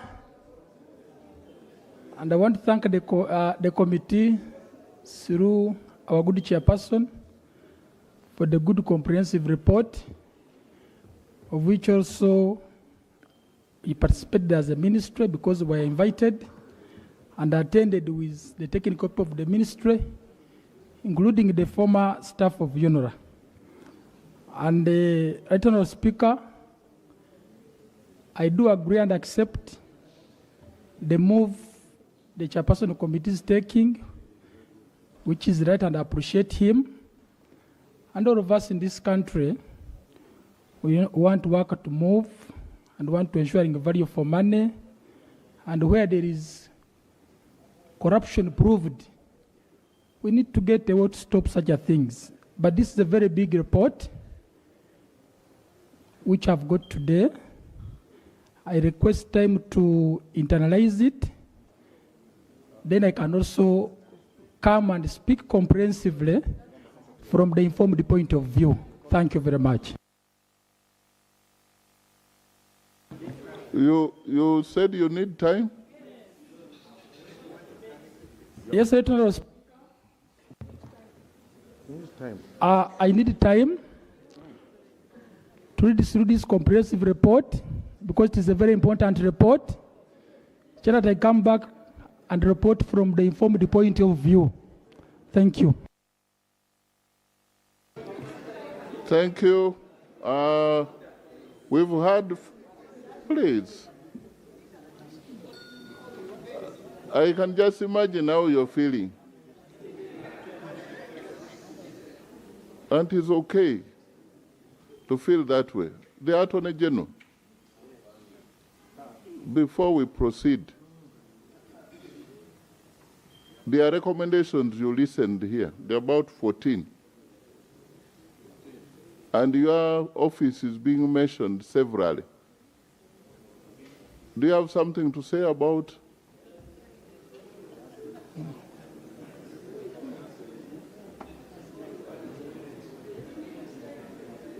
Or we give government time to respond fully? Attorney General, I think, you want to say something? Okay.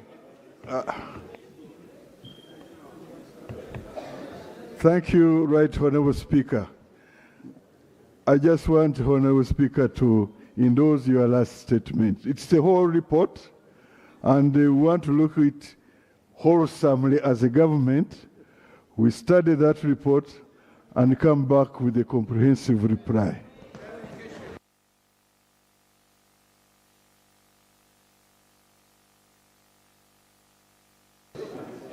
Yes, let us be calm.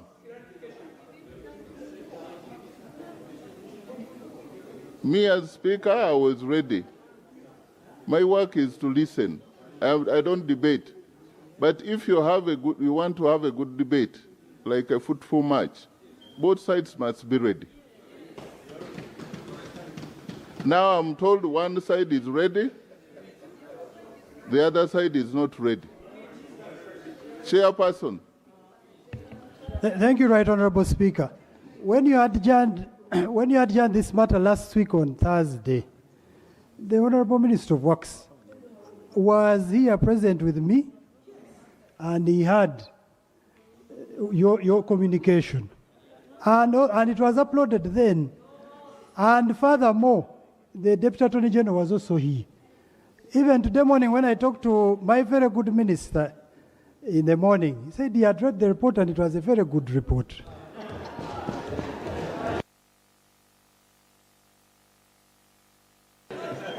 The minister who is telling the truth, and I know you as a very honest man. Right Honourable Speaker, as you have rightly said, I'm a very honest man, and I'm among a few who are fighting corruption. We are tired of corruption in this country. And I'm not against the report of the committee, but I'm requesting time honestly to look at it, understand it, internalize it. I come and speak from the informed point of view. I don't tell lies this house. Honourable Zake. Right Honourable Speaker, I thank you for this opportunity. Mr. Speaker, some of us have just received, actually all of us here, have just received this report. And it is so clear. It is so clear that we have just been following the chairperson, reading almost everything. If you're a good listener and you're able to follow up, you're able to understand some clear things and you note them up. So, Mr. Speaker, I want to put the minister on order. Is it in order to request for time and you're not able to be specific enough to let us know about what time do you need for you to be able to read and understand the report so that you have a way forward on your side? That is my order. Honourable members, this report has been with us for some time, for a week. That was not uploaded. The danger of what is the shortcut to deal with this report? Isn't it to debate it and we dispose it off? Can I get Honourable Batra? Let's not postpone this thing. Thank you, Right Honourable Speaker and Honourable colleagues. This is a matter that should not be delayed. It should be handled expressively. 2 minutes. Right Honourable Speaker, right from the time we enacted the Public Finance Management Act, accountability shifted from being institutional to being personal. The person, the accounting officer at the time, should be reprimanded and should bear full blame in capital words. Secondly, we have seen that this company has not been remitting tax. And we have seen clearly that even the person taking this money, the collections to the bank, has been stealing to a tune of $1 billion in just a space of a month. We should, in our recommendation, add a recommendation requiring Uganda Revenue Authority to go and re-audit and claim our full tax. I've seen Ugandans having their properties simply because they have tax kind of duty. I thank the committee and I also... Honourable Mwiru, Paul, I'm going to do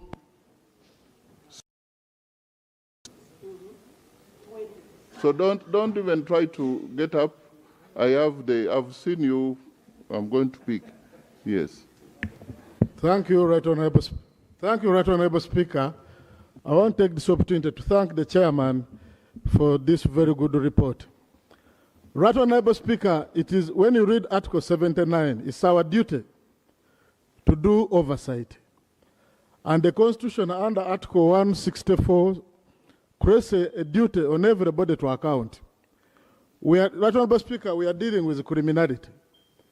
That actually monies have been collected and a different amount of money is banked. We normally have loans in this house. We create a burden on taxpayers, on Ugandans, yet money is being siphoned out of the system as the taxpayer keep on suffering. Honourable Speaker, I want to applaud the committee for this good work done. But also, Honourable Speaker, one of the vices we have to deal with actually is maladministration. Because there are people who are supposed to detect the loss of money. And actually they kept quiet about the same. And maladministration is the biggest form, actually, than even corruption itself. Because, for instance, you are the gatekeeper. You keep quiet as money is being siphoned out of the system. I want to invite colleagues that we are dealing with a bipartisan matter. This matter is not just about you and about your feelings, but it's about the country. I invite colleagues that the public out there looks at us as actually the people who are responsible of following up on their path. We got a loan, Honourable Speaker. A road was built. The money which would be helping to service the loan is being put in the hands of the individuals. So I call upon everybody to rise up to the occasion. It's only now that either rise up to the occasion and speak against corruption, because you cannot fight corruption by actually keeping quiet about it. This is the only opportunity we have, colleagues, members of parliament, on both sides of the house, that we support the committee report, we support the recommendations passed, If the minister, in his view, he thinks he needs to study the report, you are going to study the report when you're making treasury memorandum on action taken on this report. I thank you. Maseruka.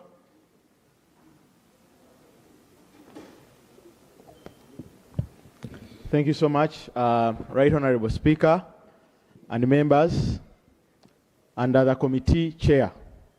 No wonder we are the same size, Right Honorable Speaker. Right Honorable Speaker. To impute that you share the same brain also.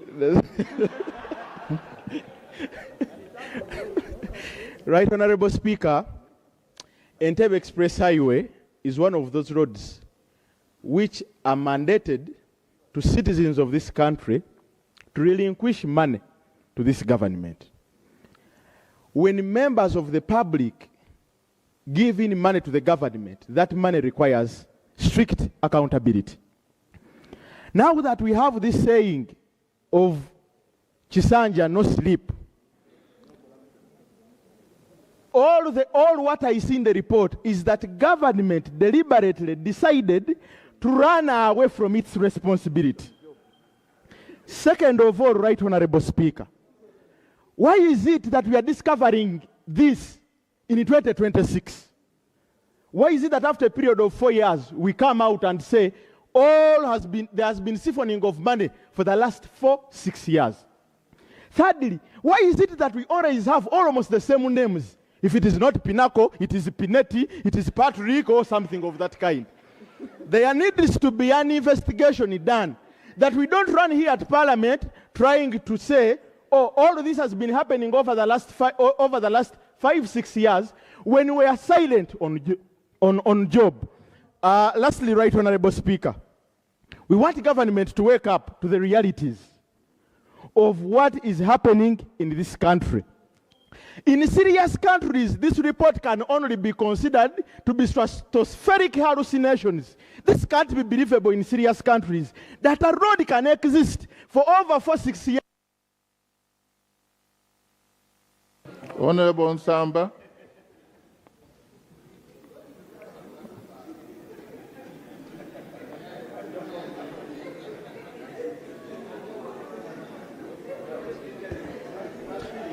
Thank you very much, Right Honorable Speaker. Right Honorable Speaker, I stand to associate myself to the committee report and categorically say that I support the committee recommendations 100% for immediately terminating the contract, the existing contract. And if the minister wants to get back to this parliament, he should get back to us to tell us that, you know, since a parliamentary recommendation was taken, this is the action we took. Right Honorable Speaker, I was reached out as chairperson Public Accounts Committee, telling me that, you know, what fiscal infrastructure is doing is accountability matters. But Right Honorable Speaker, when you give chance to our Auditor General and the Auditor General's reports, they will never make you go this deep. They will be there, they present something, a little shallow, they will not talk about these things. So Honorable Mpaka, kudos to your team. Thank you so much for the work done. And I would like to implore our Auditor General and his team to pick this report and use it as a way to report about entities in this parliament. This should be the template. You go deeper and bring out issues so that the public and members of parliament can appreciate this. Right Honorable Speaker, this matter should be concluded today, and we must immediately require the minister to come back and report on when and how is terminating the contract of.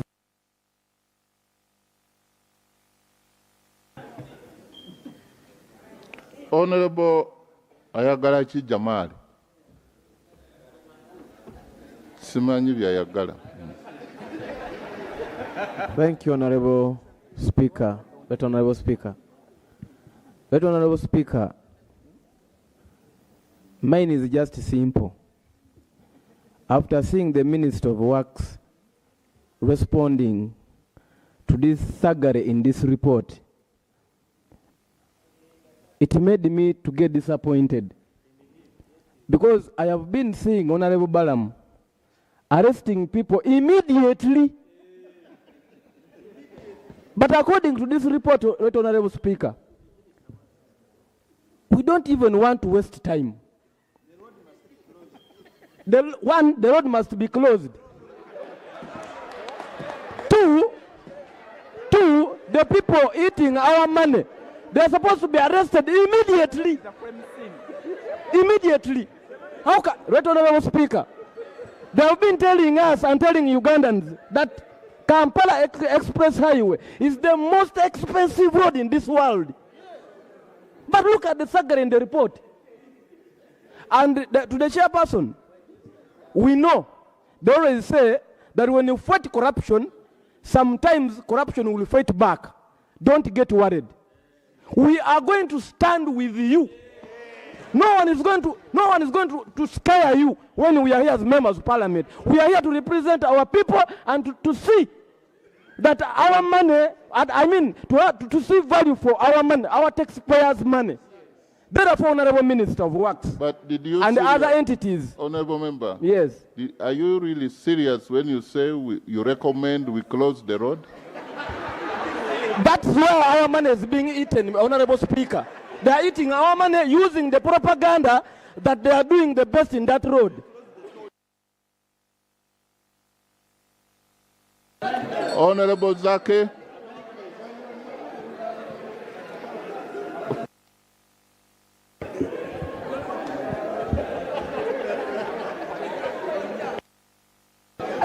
Thank you, Right Honorable Speaker.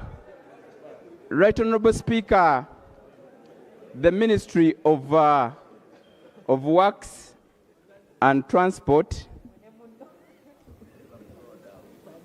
Right Honorable Speaker, and the House will agree that this is one of the ministries that has a lot of rot in it. Just a few weeks back, Right Honorable Speaker, you gave us an opportunity as a Committee on Government Assurance to move across the country. And the task you gave us was touching still the same ministry. Right Honorable Speaker, this ministry, as it has a fresh minister, it needs thorough cleaning up. According to what we are seeing in this report, I want to thank so much the chair. Honorable Speaker, I think you can see how young people were performing. When you see the Right Honorable Leader of Opposition and the Honorable Mwine Mpaka, how bright they are. Indeed, that's why your father is called bright. And this is totally unacceptable, Right Honorable Speaker, whereby we have such a project with such a loan that we got on behalf of all Ugandans, the taxpayers, and these people are still really moving around like that. And if I were the minister, these people immediately by this evening, they'll be in the coolers, sincerely. Right Honorable Speaker, I use that express highway whenever I'm going.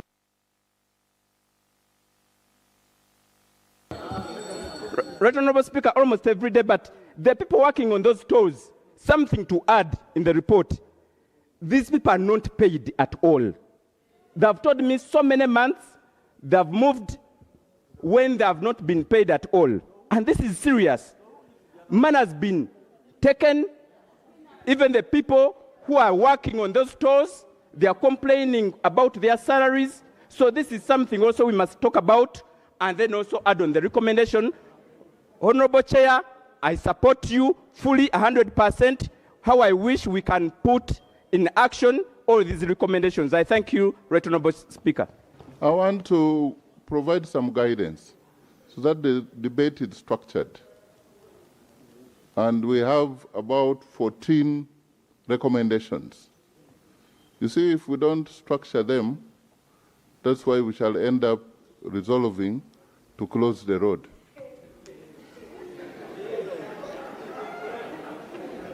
The first, remind yourself of the first recommendation. I want to, like, if the first recommendation is that terminate the contract, and the last 14, number 14 says there is no subsisting contract. I want that kind of debate, whether you can terminate what does not what is not existing. I also want to hear, the legal issues in those for or against.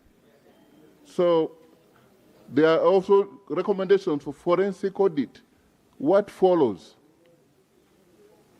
What kind of decision do you take before audit is done as you process the debate? Honorable Naruyima? No. The road is in Wakiso. Okay, 2 minutes. You might close it without us. Thank you so much, Mr. Speaker.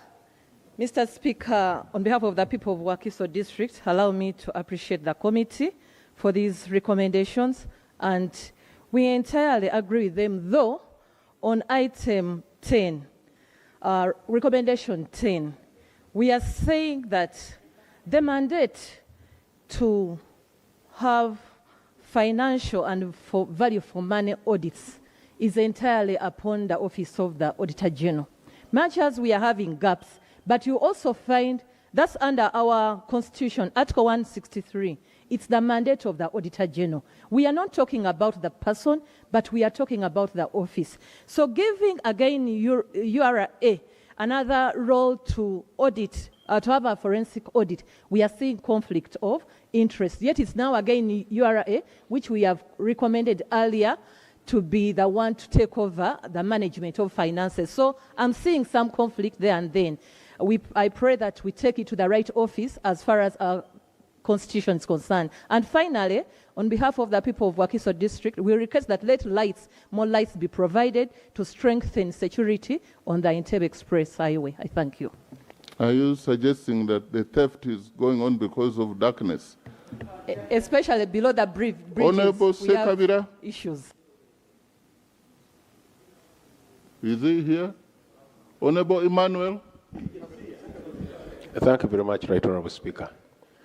On this matter, Right Honorable, I am speaking with a heavy heart because this report is before us and the public is looking forward to seeing our recommendations and actions being taken.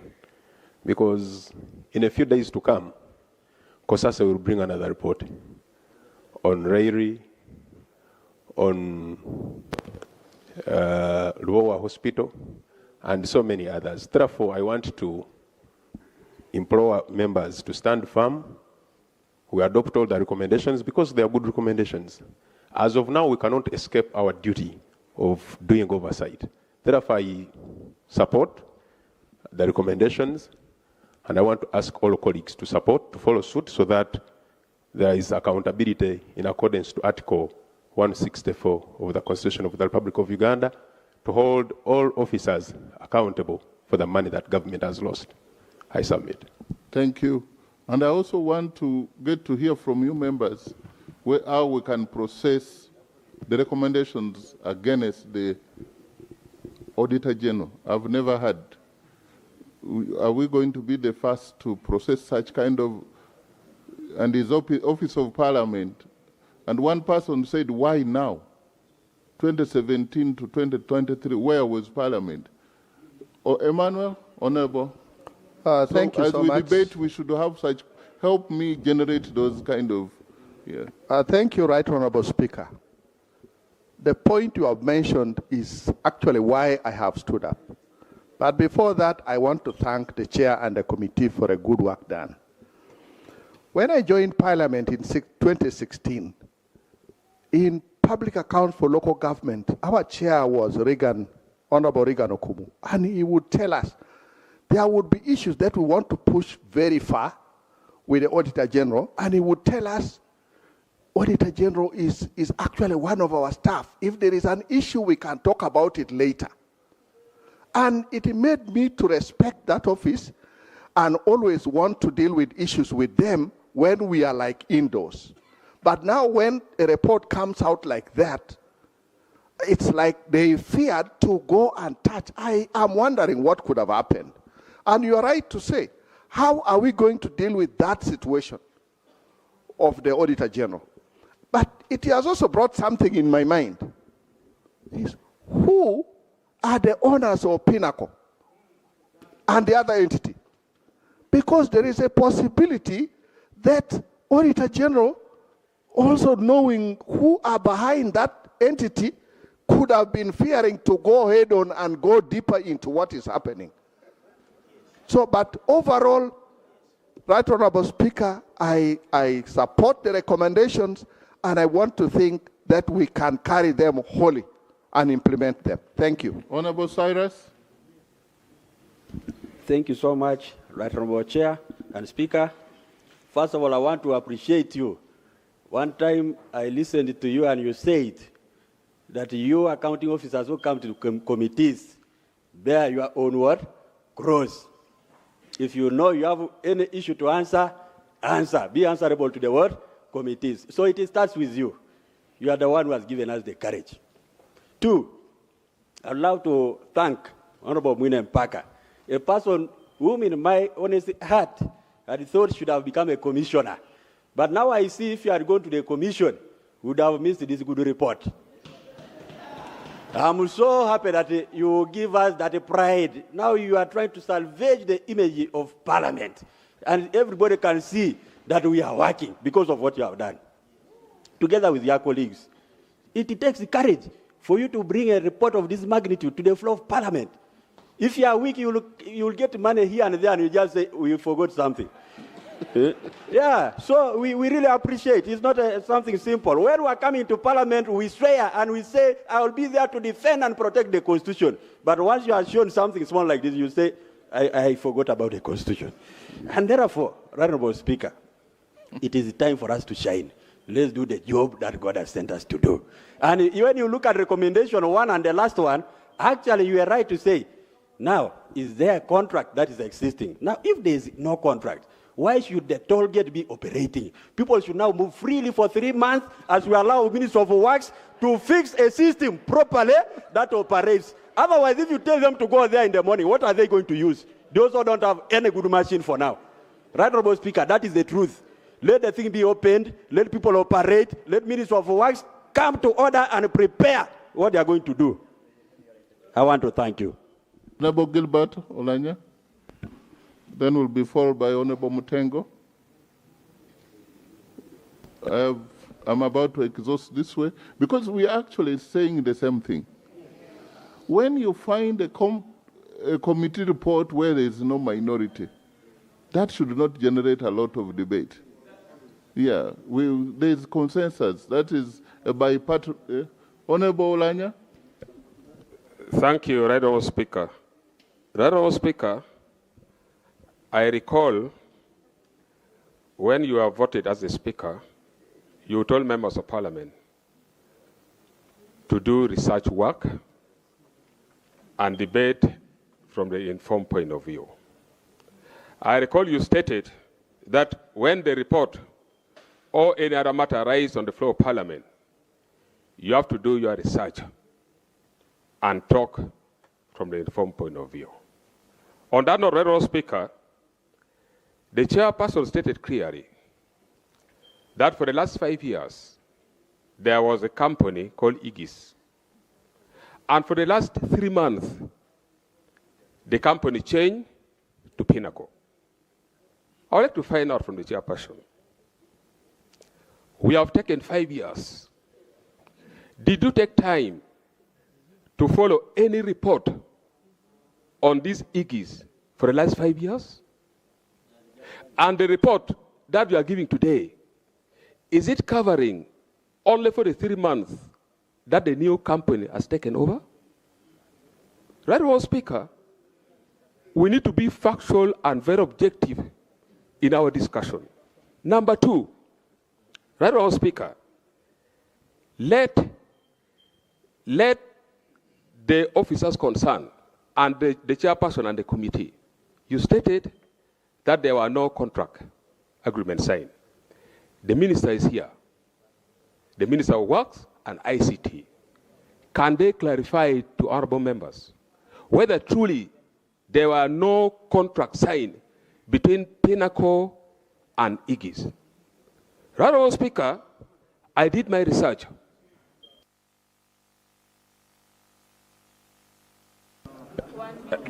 Honorable Mutegu,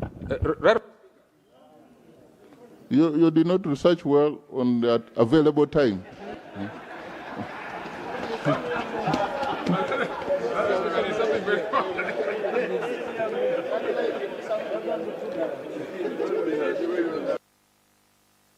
Honorable Mutegu. Thanks very much, Right Honourable Speaker. Mine will be an advice to the Minister of Works that next time before we carry out such projects, let's carry out a thorough study in the region and we determine how our colleagues do certain things. There are friends in the region who carried out such a project and it was purely carried out by a private investor who is going to do works and collect money for themselves for 20 years. This will go a long way to save the taxpayers. It will reduce the burden on our grandchildren in terms of paying back. This person will come and invest his money, he collects, and later, after 20 years, he hands us back the road. That will go a long way to help the burden on loans and whatever. Thanks very much, Mr. Honourable Speaker. Honourable Wall, as the lady's voice from this way, and honestly, that's enough. I will go this way. Yeah.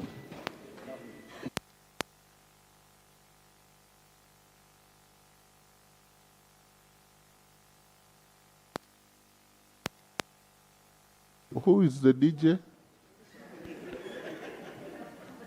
I think there is a saboteur somewhere. No, Chair. Thank you, Right Honourable Speaker. Right Honourable Speaker, I just want to say this morning we were for a committee of national economy, and there was a big question of our mobilization of domestic revenue, and also this accumulation of domestic arrears. We have losses in the country just because we don't love our country. We really don't love our country. If we love our country, we should love those people down there who are not getting services. The losses that we have been getting is also just because we have not tried to go digital. We have to go digital. How can we be paying 5,000, 10,000 in terms of cash? In some countries, even when you are buying maize, you don't move with cash. You just buy through digital. And this digital will help also to reduce the losses. And we need to do better services to our people. I want to say this is one of the best reports for this year so far. So thank you very much, the Committee of Physical Infrastructure. You have done your work well, and that is why there is no differences between that side and this side. We are all in support of your committee, and that's why there is no minority report. I also say, let Uganda Revenue Authority do their work. Take Honorable Chinamatama, you don't rise up. I have some names. And I will come in the middle later on. Thank you so much, Right Honourable Speaker. I want to take this opportunity and appreciate the chairperson of the committee and the committee members for such a shocking but good news to Ugandans. report. It is extremely shocking that there hasn't been any audit made for all these years. That is a big shocker for us. And I think that it's one of your recommendations that I strongly support. And I think after doing a forensic audit, this is when we should take these decisions of, for example, terminating the contract, letting the Ministry of Works take over, because then we would have an ultimate end truth to this matter. Thank you so much, Right Honorable. Thank you. Honorable Bukenya, Doctor. Thank you, Right Honorable Speaker. Allow me to thank the Chair of the committee for the very good report and the members. Right Honorable Speaker, I've been observing issues lately, and I want to request the state, the executive, to be consistent. The way things are running in Chisanja, no sleep. You hear a story, you suspend, you arrest, institute another new team, and investigations take place. So this is what I want to propose. That based on what Honorable Mpaka is saying, and the team, and the time they have taken to come up with this report, this is a tip of the iceberg. So I request, like how we have been handling other things, we suspend operations of Pinnacle, Aegis, and others, and we institute a team now to start running the operations. And then the investigations take place, like Balam has been doing, like they have done with URSB, and things move on when these people are on the side, and we be consistent. We be consistent as investigations take place, and then Ugandans will be happy. And after we get the report and we find people culpable, since this is Chisanja no sleep, we put faces on billboards on this expressway, such that every Ugandan knows and starts fearing corruption. We just put them up on top of the other sanctions they may get. We put faces there on billboards, and everyone who passes there knows that this is where the problem was. After the investigations, but immediate suspension, and another team takes over. And finally, I wanted to build on what Honorable Woman MP. Okay, thank you so much, Right Honorable Speaker. As usual, I'm Wembabas Beatrice, the Woman Member of Parliament, Hoima District. Right Honorable Speaker, it is time for the hunter to be hunted. Because this has happened for 5 years. Where are the Auditor Generals of that time? This House must send a clear message, Right Honorable Speaker, to the public that infrastructure must be managed in the public interest, and the revenues must be protected. This is the money that would have helped us to venture in other avenues for the development of this country. I commend the chairperson and the committee for the comprehensive report that it has given to us. We really need to see resources being managed well, so that we can develop this country, because we can see broad daylight robbery. This is robbery of the highest order. So therefore, I, as a Member of Parliament for Hoima, I hereby support the committee. Thank you. That is very Honorable Rogers. Then Honorable Nakai. Thank you very much, Right Honorable Speaker. First, I would like to thank the chairman and the committee for a job very well done. In my opinion, I would have thought the very good performance of the NTV Expressway would have given us a template and a blueprint for future infrastructure developments. But seeing the ills in that project, ranging from connivance by the relevant people, government entities, transfer pricing between Aegis and Pinnacle, cash collections that are not declared, so many flaws, it really gives us a very bad impression of this project. I would like, therefore, to urge that the committee recommendations be upheld, but also one of the issues that you raised regarding how we treat the Auditor General. Given that he's an office under this August House, I think we need to have a very thorough discussion on how we manage performance, responsibility, and discipline where there is defiance or error. I therefore want to suggest, and I want to urge my brother, the Minister of Works, he should take this report in good faith, because if the performance improves, then he will have more money to do future projects using road toll. I therefore submit. Thank you very much. Thank you, Right Honorable Speaker. I'm Julius Nachi, Member of Parliament for Udadiri East in Sirongo District. I associate myself with the recommendations of the committee, and I support them fully. I want this to be used as an opportunity for us to send a message that we are the 12th Parliament, a new generation of members of Parliament, who are not threatened, who are not cowards, but who are here to protect the will of the people. I want to address the issue of cost for this NTV expressway. It is being said that the expressway cost, I think, $476 million. That is not true. There's an international accounting standard called borrowing costs 23. What it says is that when you borrow money for a capital project, you also capitalize the interest.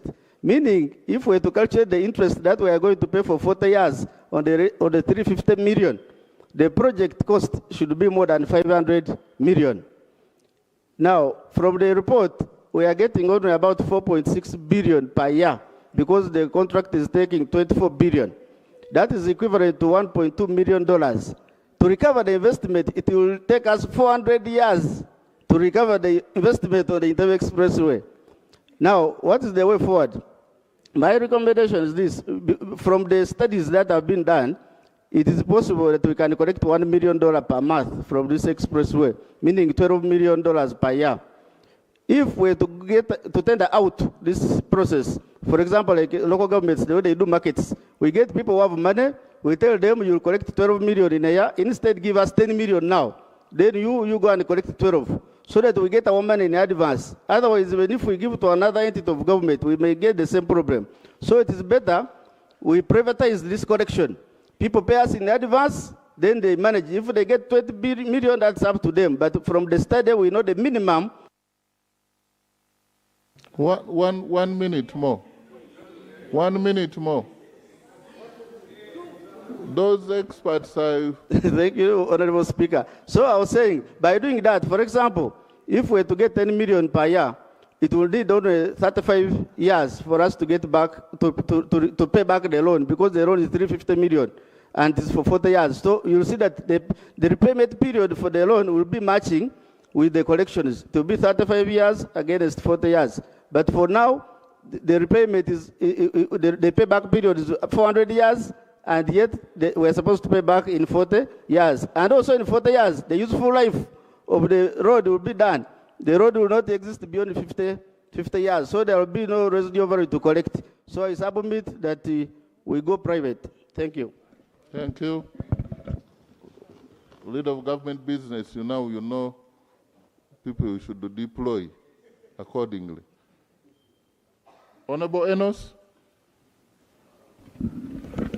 Thank you, Right Honorable Speaker. Before I debate, I want to cite Rule 100. Can we listen to Honorable Enos? Why has he excited you? Thank you so much. Right Honorable, I want first cite Rule 100. 1. A member shall not take part in a discussion of any matter before the House or committee in which the member has direct pecuniary interest, unless the member has declared the nature of the interest to the House. I want to first declare my interest in this matter, that Pinnacle Security is a personal friend. I went to school with him. And even when Aegis was taking on the contract, I supported them in forming their quotation to Ministry of Works. But Right Honorable Speaker, now that I've put my interest to you, I would like to ask this House. First, I support and I appreciate the work of my colleagues, but there's a lot that was left out. And that's why I ask genuinely, because I spoke to the chairperson, I read the report, I heard from Pinnacle Security, I really pray that this House allows, we have a forensic audit of the last 5 years until today. Then we can determine effectively who is benefiting and who is paying the cost.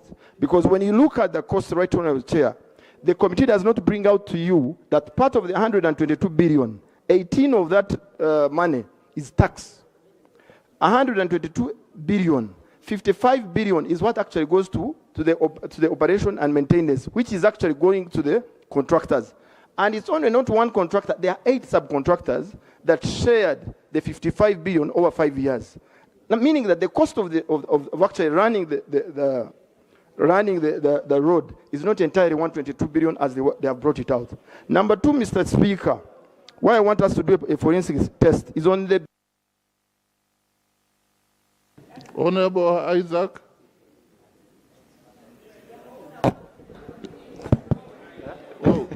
Right, Honorable. Mr. I'm older than in Parliament. Sit down. Okay. Now, Right Honorable Speaker, I think when you call Isaac, we are many here. Sorry, I'm sorry about but that. I appreciate. Yeah. I want to thank first of all the... But since you said you're older than him, yeah, and then... not only that, but I was his campaign manager. When he dismissed me. Yes. When he went through, he dismissed me. But on a serious note, I wish first of all to thank the committee. I want to thank the minister special way. I think, Honorable Minister, you did us good when you really accept the report, and you also thanked us for that report. It is our report, colleagues. It is our report, and my only prayer will be very brief. One, we now realize that we are grappling with the issue of roads in this country. It is now true that Uganda has enough money. It is true that you can use that money to build our infrastructure. And this business of coming to borrow, we are borrowing simply because we have in-house problems. And those who are borrowing are the ones who are mismanaging the money. I get cold feet. Because here we are, and the government came in a good idea. We have seen roads building roads.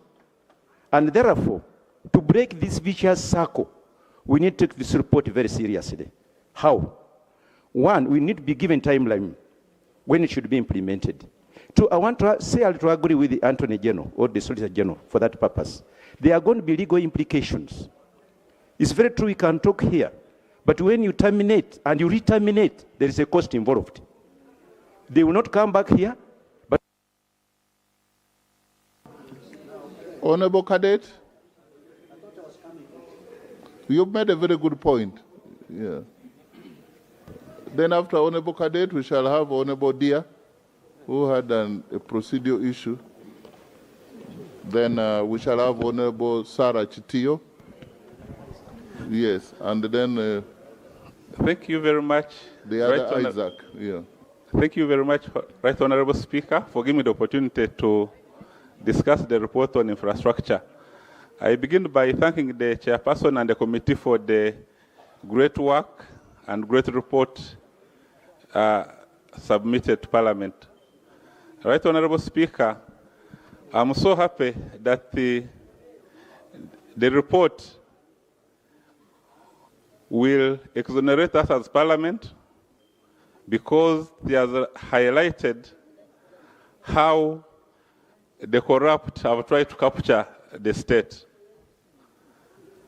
And it is high time that for us, we throw the guillotine, but politically. We know corruption is fought politically, administratively, and legally. Now, our role as Parliament, we've been given a report. We trust our members on that committee. Therefore, we adopt his reports, the recommendations 100%, and also urge the executive that some of those people mentioned in the report are basically appointed. So let the executive take administrative measures by disappointing those guys from their positions because they have been swindling a lot based on the report. Then the legal matters will be followed later, but not by us. Lastly, Right Honorable Speaker, the road sector is one of the engines for development. And as earlier said, one of the models for constructing roads is by having an effective road.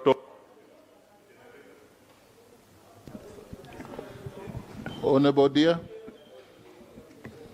2 minutes. Thank you, Right Honorable Speaker. Right Honorable Speaker, it's in record that I am one of the fighters against corruption in this parliament. And as State Minister ICT, this matter has a lot of audit queries that are IT related.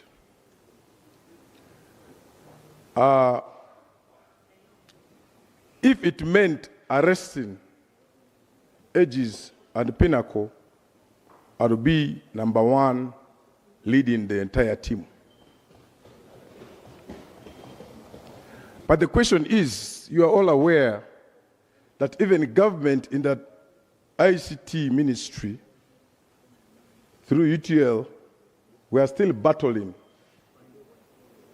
with a briefcase company, you know that one, RCC, up to today. The question here with this matter that we are trying to address, is there a contract between the government of Uganda and Aegis? Secondly, is there a contract between the government of Uganda and Pinnacle? Number three, what have we based on to come up with the audit report now? And where is the problem?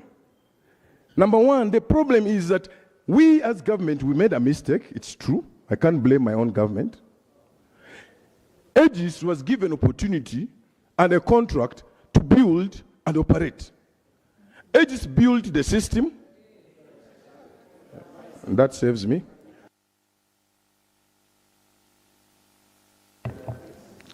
Was given opportunity to build a system.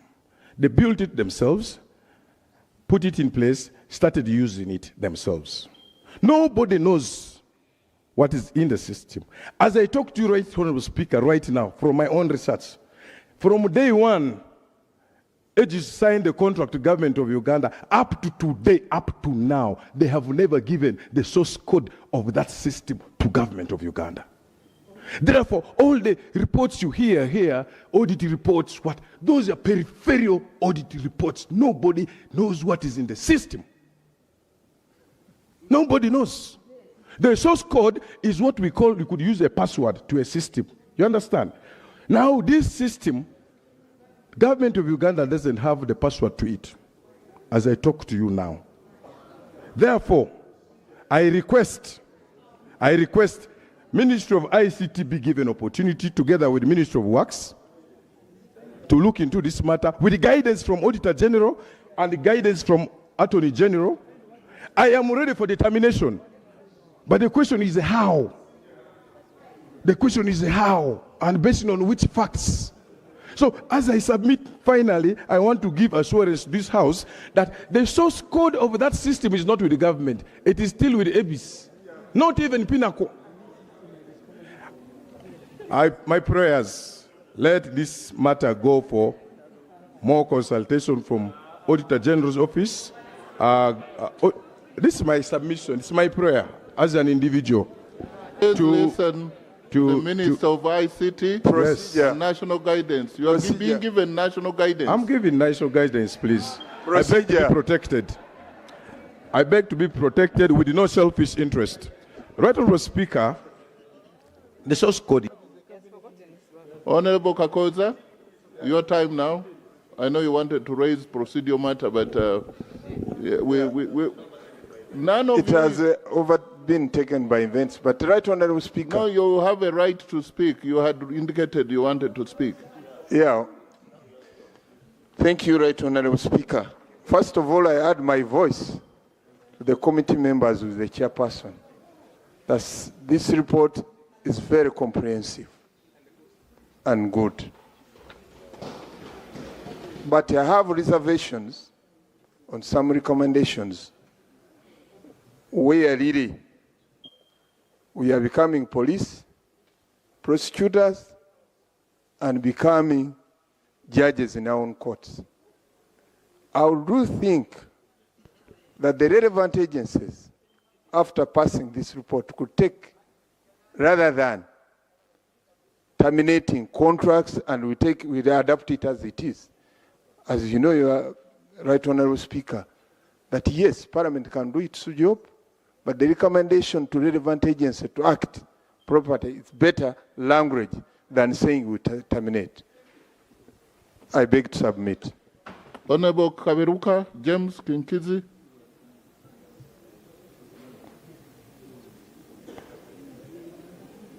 Oh, I had given to Honorable Sarah Chitio, but just immediately after. Actually, you can start even before he concludes. Thank you, Right Honorable Speaker. Right Honorable Speaker, before I thank the chairperson, I want to first thank you, because we had lost the notion of this debate. Yes. That's a fact. Secondly, I want to thank the chairperson and the Committee on Works, and they did good work. I want to thank you. Mr. Speaker, I want to thank the Minister of Works. However, the Minister of Works has been also one of the superintendents of this project for the last 5 years. And recommendation number 7 is saying that Works should take over. Yes, she can take over the operations. But, Mr. Speaker, I would want that we also know what the minister was doing all that time. Mr. Speaker was worried when they were saying that the previous Auditor Generals, the previous whatever, be audited. I thought also the Committee of Works, also the previous ones were also going to be audited. I was one of them. But, Mr. Speaker, I want to thank you for allowing committees to do their work. Kudos, Mr. Speaker. Thank you so much. Mr. Speaker, Auditor General is being a question here. But today, we interacted with the Auditor General as a committee of PAC. They are also expressing some problems. So I want to request you, Mr. Speaker, using my auspices, because Auditor General is our eye as Parliament. Thank you. I have put a question to Auditor General. He met me, and we are going to continue to engage so that we empower that office. The question was, who audits the Auditor General? Just like the question, for us, we are audited by the voters, but by everybody. So you've run out of your time. Thank you very much for thanking me. Thank you, Right Honorable Speaker. Right Honorable Speaker, the little research I've made about this is true that the government is aware about that I was given such amount of money that was taking me to Luzira, that I was given such amount of money that was taking me to Luzira. But I thank the wisdom of the Attorney General then. When we were called to State House, he guided that 3 officers should be brought together and investigate this matter. And forensic audit was carried out, the office of the office of the Auditor General, the office of the IGG, and the office of the Attorney General.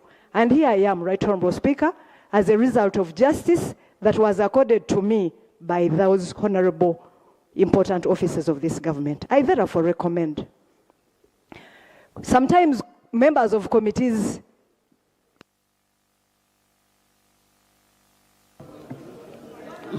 Yes. Thank you, Right Honorable Speaker. My point here is, or my recommendation is that this House should, or my recommendation is that this House should refer this matter to the office of the Attorney General, the Auditor General, and the IGG, with the help of the mother or concerned ministries, without being emotional, they dig deeper into these issues. Whoever is wrong is therefore pinned, and whoever is right is therefore given justice. I beg to submit. Thank you, Right Honorable Speaker. Honorable Nangoli.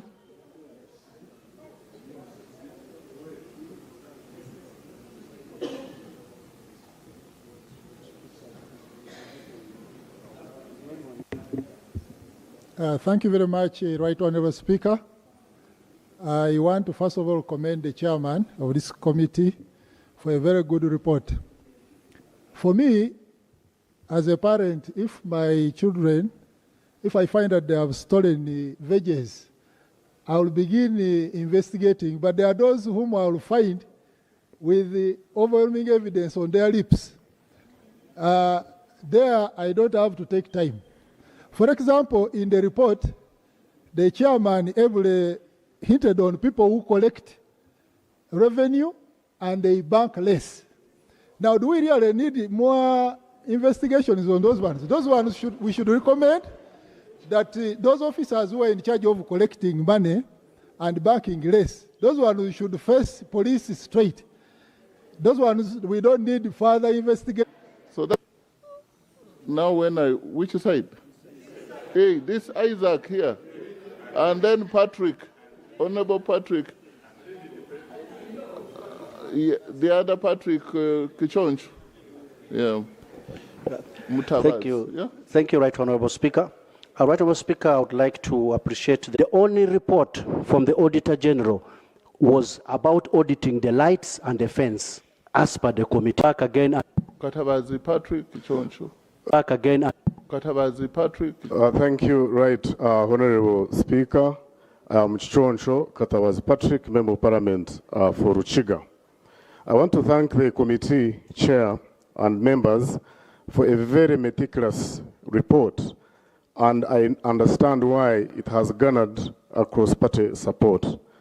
However, Right Honorable Speaker, you did point out the difference between a void contract and a contract to be terminated.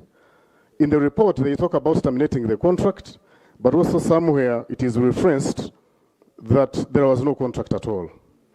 Now, in absence of the consent or the input by the Attorney General, a contract can be void ab initio. From the very start, it means that there is no contract. However, when we take that direction, it is also clear that parties have been proceeding on assumption that there is a contract, in which case then a tacit extension applies. Contract extension by implication. Therefore, when a committee recommends that the contract be terminated, it can also fall under that line. However, what I also want to point out, Honorable Speaker, is that a very good report like this one can collapse because of delicate recommendations. And one of the delicate recommendations I've seen in several reports that have been subjected to the court process are recommendations that relate to forensic audit. So we need, as a parliament, if we are to proceed with that recommendation of having a forensic audit, to define parameters within which that can be carried out. Because if we do not, then we are likely to have a forensic... One more minute, expert. Then we can end up with a forensic audit report that actually undermines the very good work of the committee that we have already seen. So it's very important that we become very clear on what we intend to achieve, but also very importantly, for us to avoid civil litigation, the input of the Attorney General is also very relevant in coming out with the final recommendations that this Parliament should approve. Thank you very much. So what the member is saying, by the committee saying, let there be forensic audit, what you are admitting on record that you were not able to dig it all. So if you are not able to dig it all, there are limits on particular decision you should be able to take. But you can't like say we prosecute you. So that's the guidance. I've been part of this parliament where we made the recommendation personally as a chair, as a committee, and they faulted us. So I will allow you and the chairperson, you'll make some amendments. Forensic audit is something we can't avoid, but it goes deeper than what the committee could have. If that is, Honorable Bisasu, what do you have to say? PhD student. Thank you very much, Chair. Is a PhD student. I want to, first of all, thank the Chair Committee just like Lob, for such a wonderful report. But Honorable Speaker, whereas I support the recommendations of the committee, I wish to strongly oppose the proposal to employ or retain Pinnacle security staff to work with our auditor operations. The URA people that we are saying that we should employ or give the job. Because the report clearly points out that there have been discrepancies in the system. So these people may come to prove their innocence in case we give them a chance to work as part of the staff of the URA. So let us agree that we don't entrust suspected custodians of the system with the responsibility of proving innocence. Let's use another team such that we can resolve and get the right methodologies of work. Thank you. Thank you.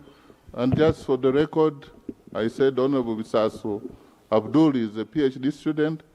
I'm being informed reliably that the leader of government business and the first female prime minister of Uganda is equally a PhD student. And when Lob heard that she had enrolled for PhD, Lob also quickly enrolled, is also a PhD student. So we are going to benefit from. So honorable colleagues, I think let's pause now, because we are going for the Honorable Balaam's paper. But I need us, how do we process this, chairperson? How do we process? Oh yes, before that, let me have Lob. Yeah. PhD student, yeah. But don't make it so complicated for us.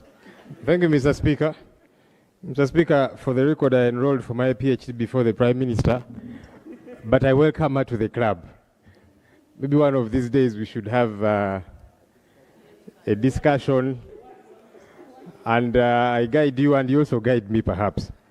Mr. Speaker, I want to appreciate the committee for the laborious work that they have done in putting together this report. The committee chair made a remark and said there was a COSASE report in December of 2022 that highlighted a couple of those issues. Mr. Speaker, I was the chairperson of COSASE then.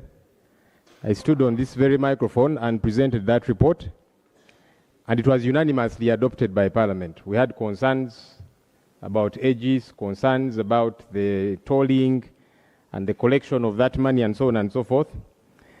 And we had expected government to take action on this unanimous report. Government did not.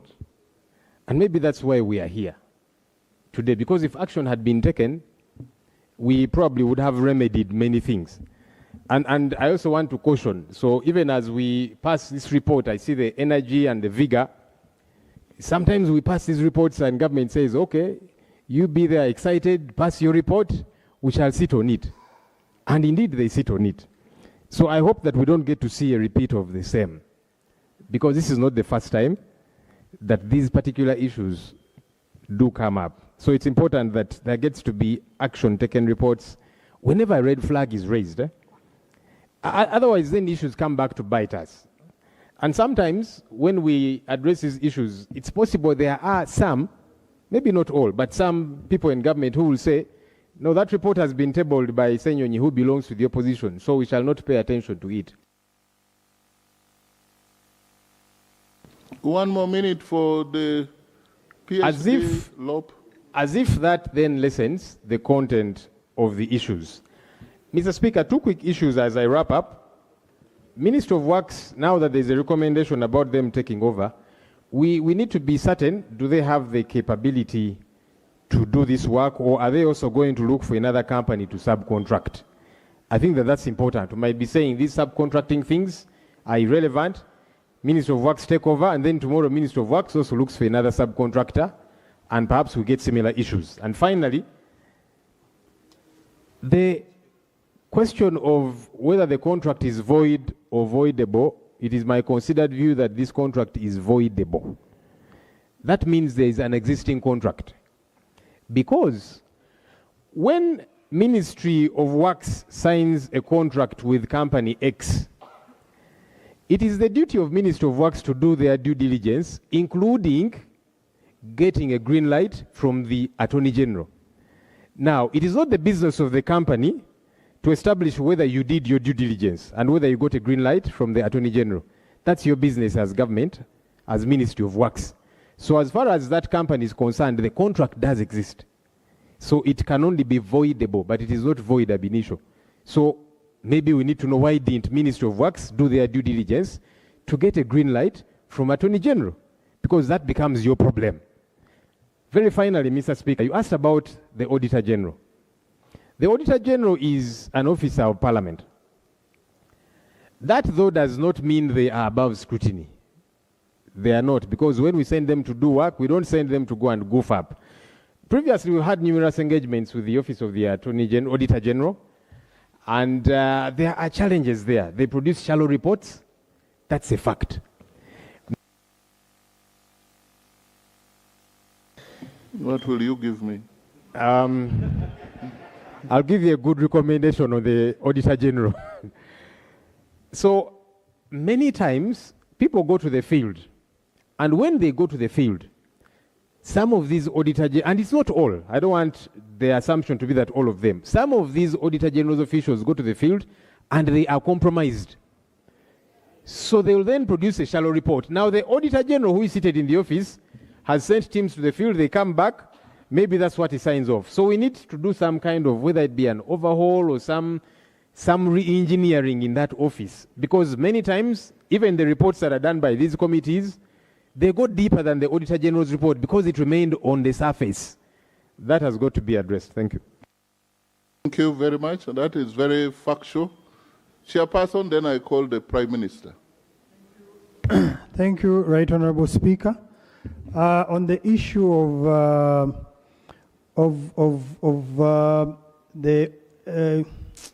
the forensic audit, we totally agree with you. However, on the first recommendation regarding termination, we are not terminating based on the financial, I may call it financial indiscipline that we have discovered.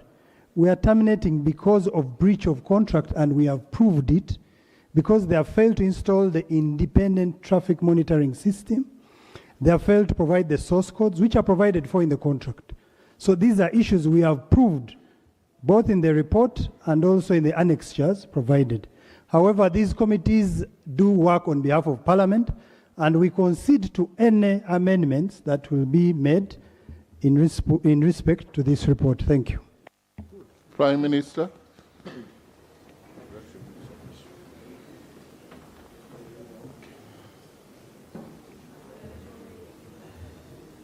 Right Honorable Speaker and Honorable Members, first and foremost, I want to thank you for giving members time to discuss this report.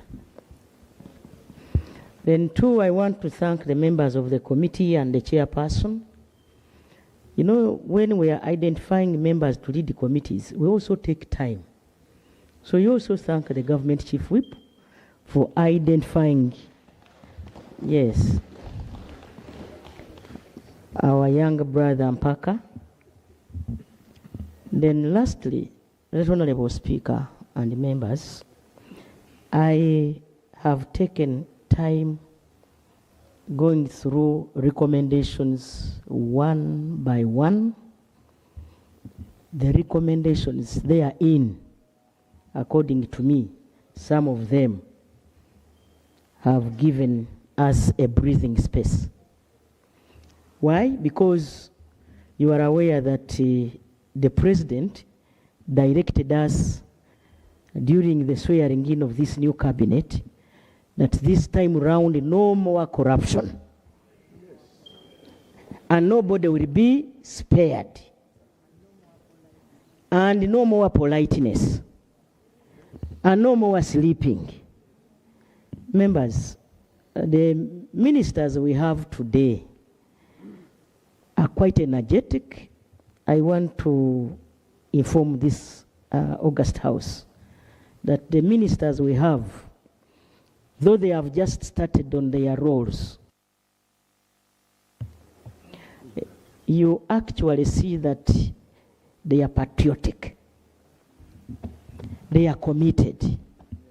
And therefore, when the minister said he wanted some little more time, for me, inside my heart, I said, I think he needs to study these recommendations one by one. But I know he will act. He's a very active young man. And I commit to also pick interest in this as a leader of government business. I will cause meetings that will further scrutinize and come up. If you are a thief, you are a thief. Yes.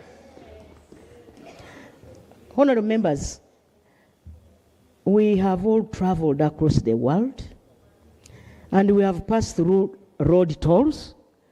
You don't even see somebody putting something, fidgeting, because they delay us there. I think the system they have is also backward.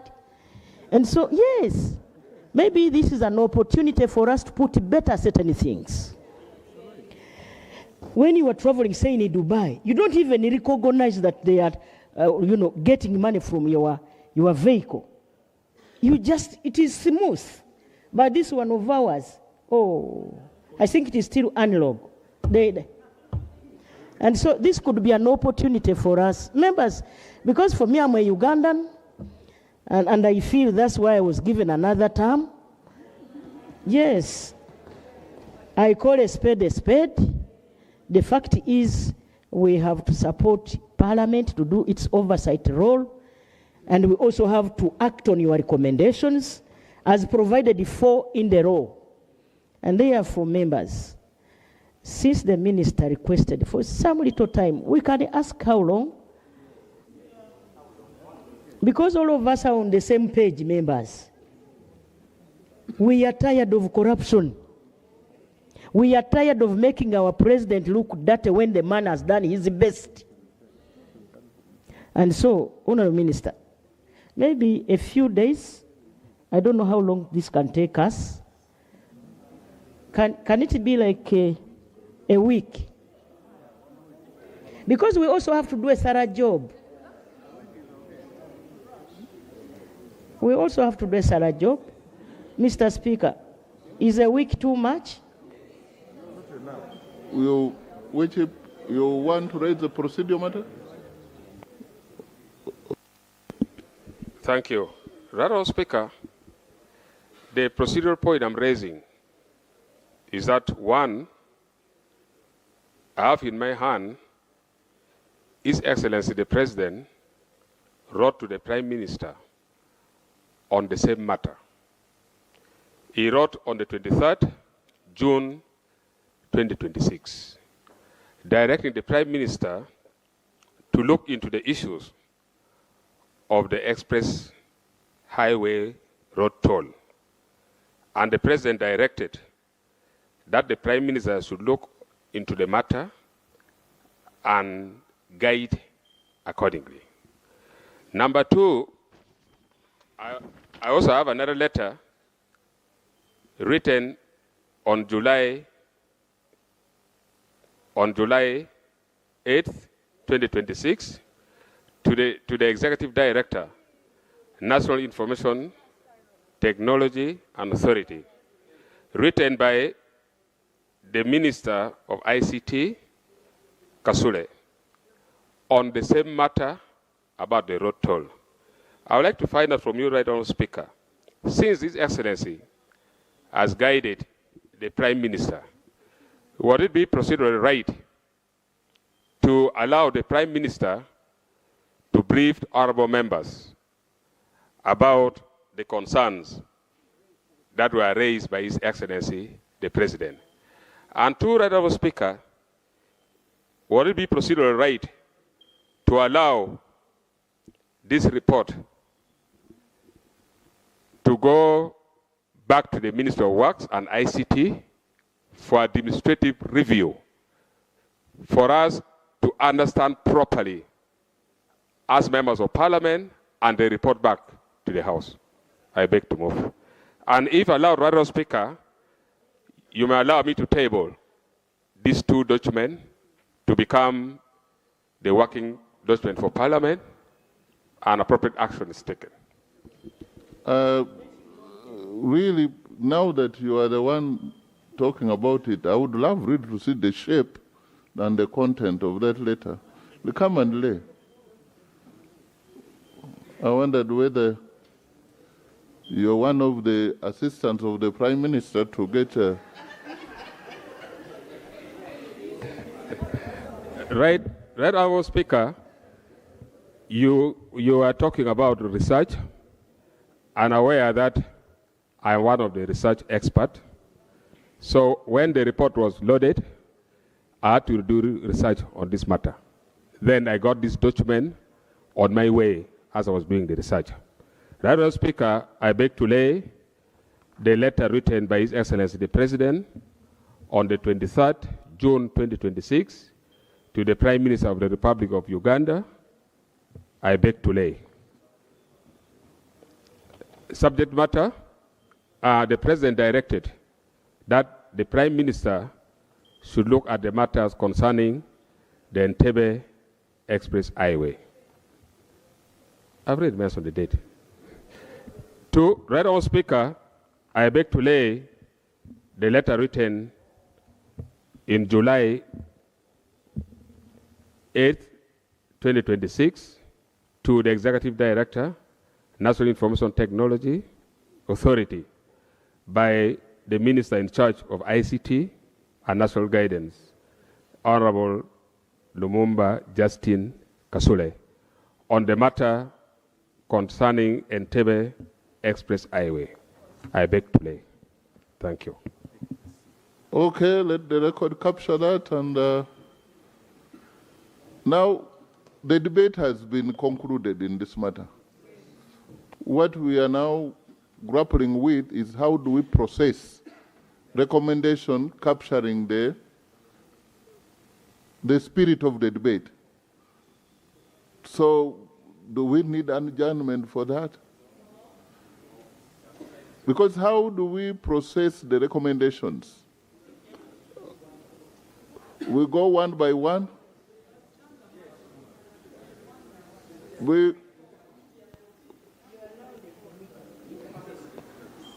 Can I ask chair committee, because I don't want him to being a chair, there are so many eyes and mouths.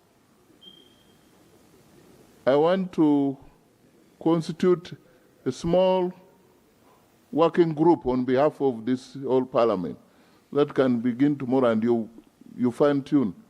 And I want to put Honorable Patrick Katabazi, one person there, Honorable Julius, Honorable Julius Naki, and the shadow, and who else this way? The independent,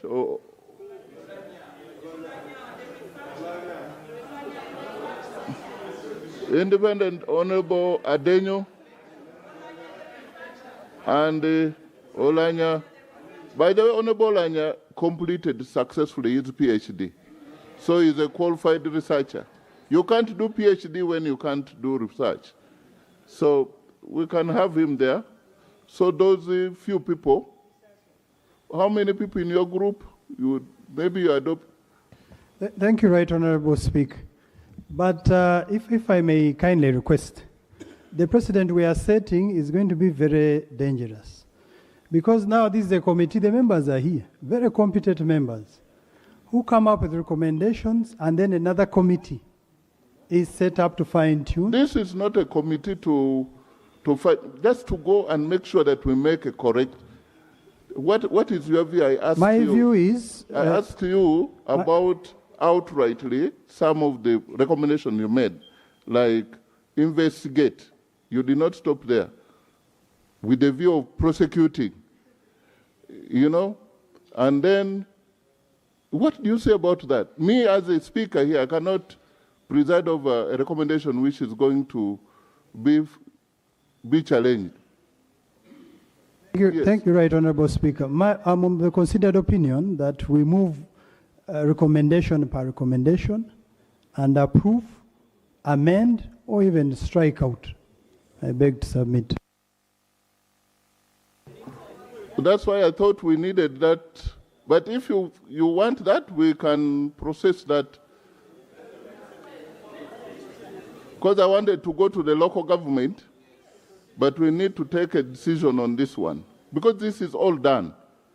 So if you can give me 2 minutes without again debating, we can, there are 14 recommendations, 1 minute, we go through it.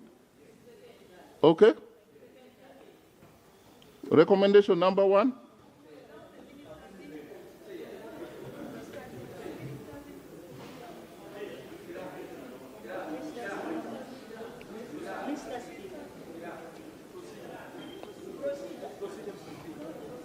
Procedure by the Prime Minister. Right Honorable Speaker and members, I'm raising on a procedural issue. You know, Parliament was complaining that sometimes you make recommendations and sometimes the executive does not implement them. Some of the reason is we do it in a kangaroo manner. Now, the minister has not put his input. And he's the one who is supposed to implement all that we are recommending. And we are asking for just some little time. We are here. We shall come back. We are members of the same house. Right Honorable Speaker, are we proceeding very well?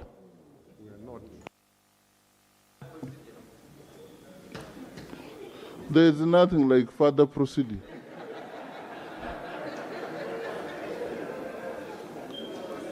Because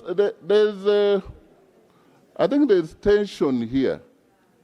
There are those who say it is either now or never. And that's when you are bound to make mistakes. Those who think that just a little postponement, then there is going to be something else. In these recommendations, I have seen nearly all people are agreeing with. But we wanted to get the input from the Minister and the Attorney General. First, there is a question here whether there is a contract for rights to terminate. And the chairperson said the contract is reference to article and the general clause conditions of the contract. A paragraph which I have not been able, I don't know whether you've looked at it. Only that. 2, there are others which do not need any minister. Would you not want to run the expressway, the toll? That recommendation 2. 3 is by URA. 4 by Minister of Works takes over. You don't want to take over, Minister of Works? Mine is on number 5 only. That is where I would think I need guidance of the Attorney General. Number 5 and the number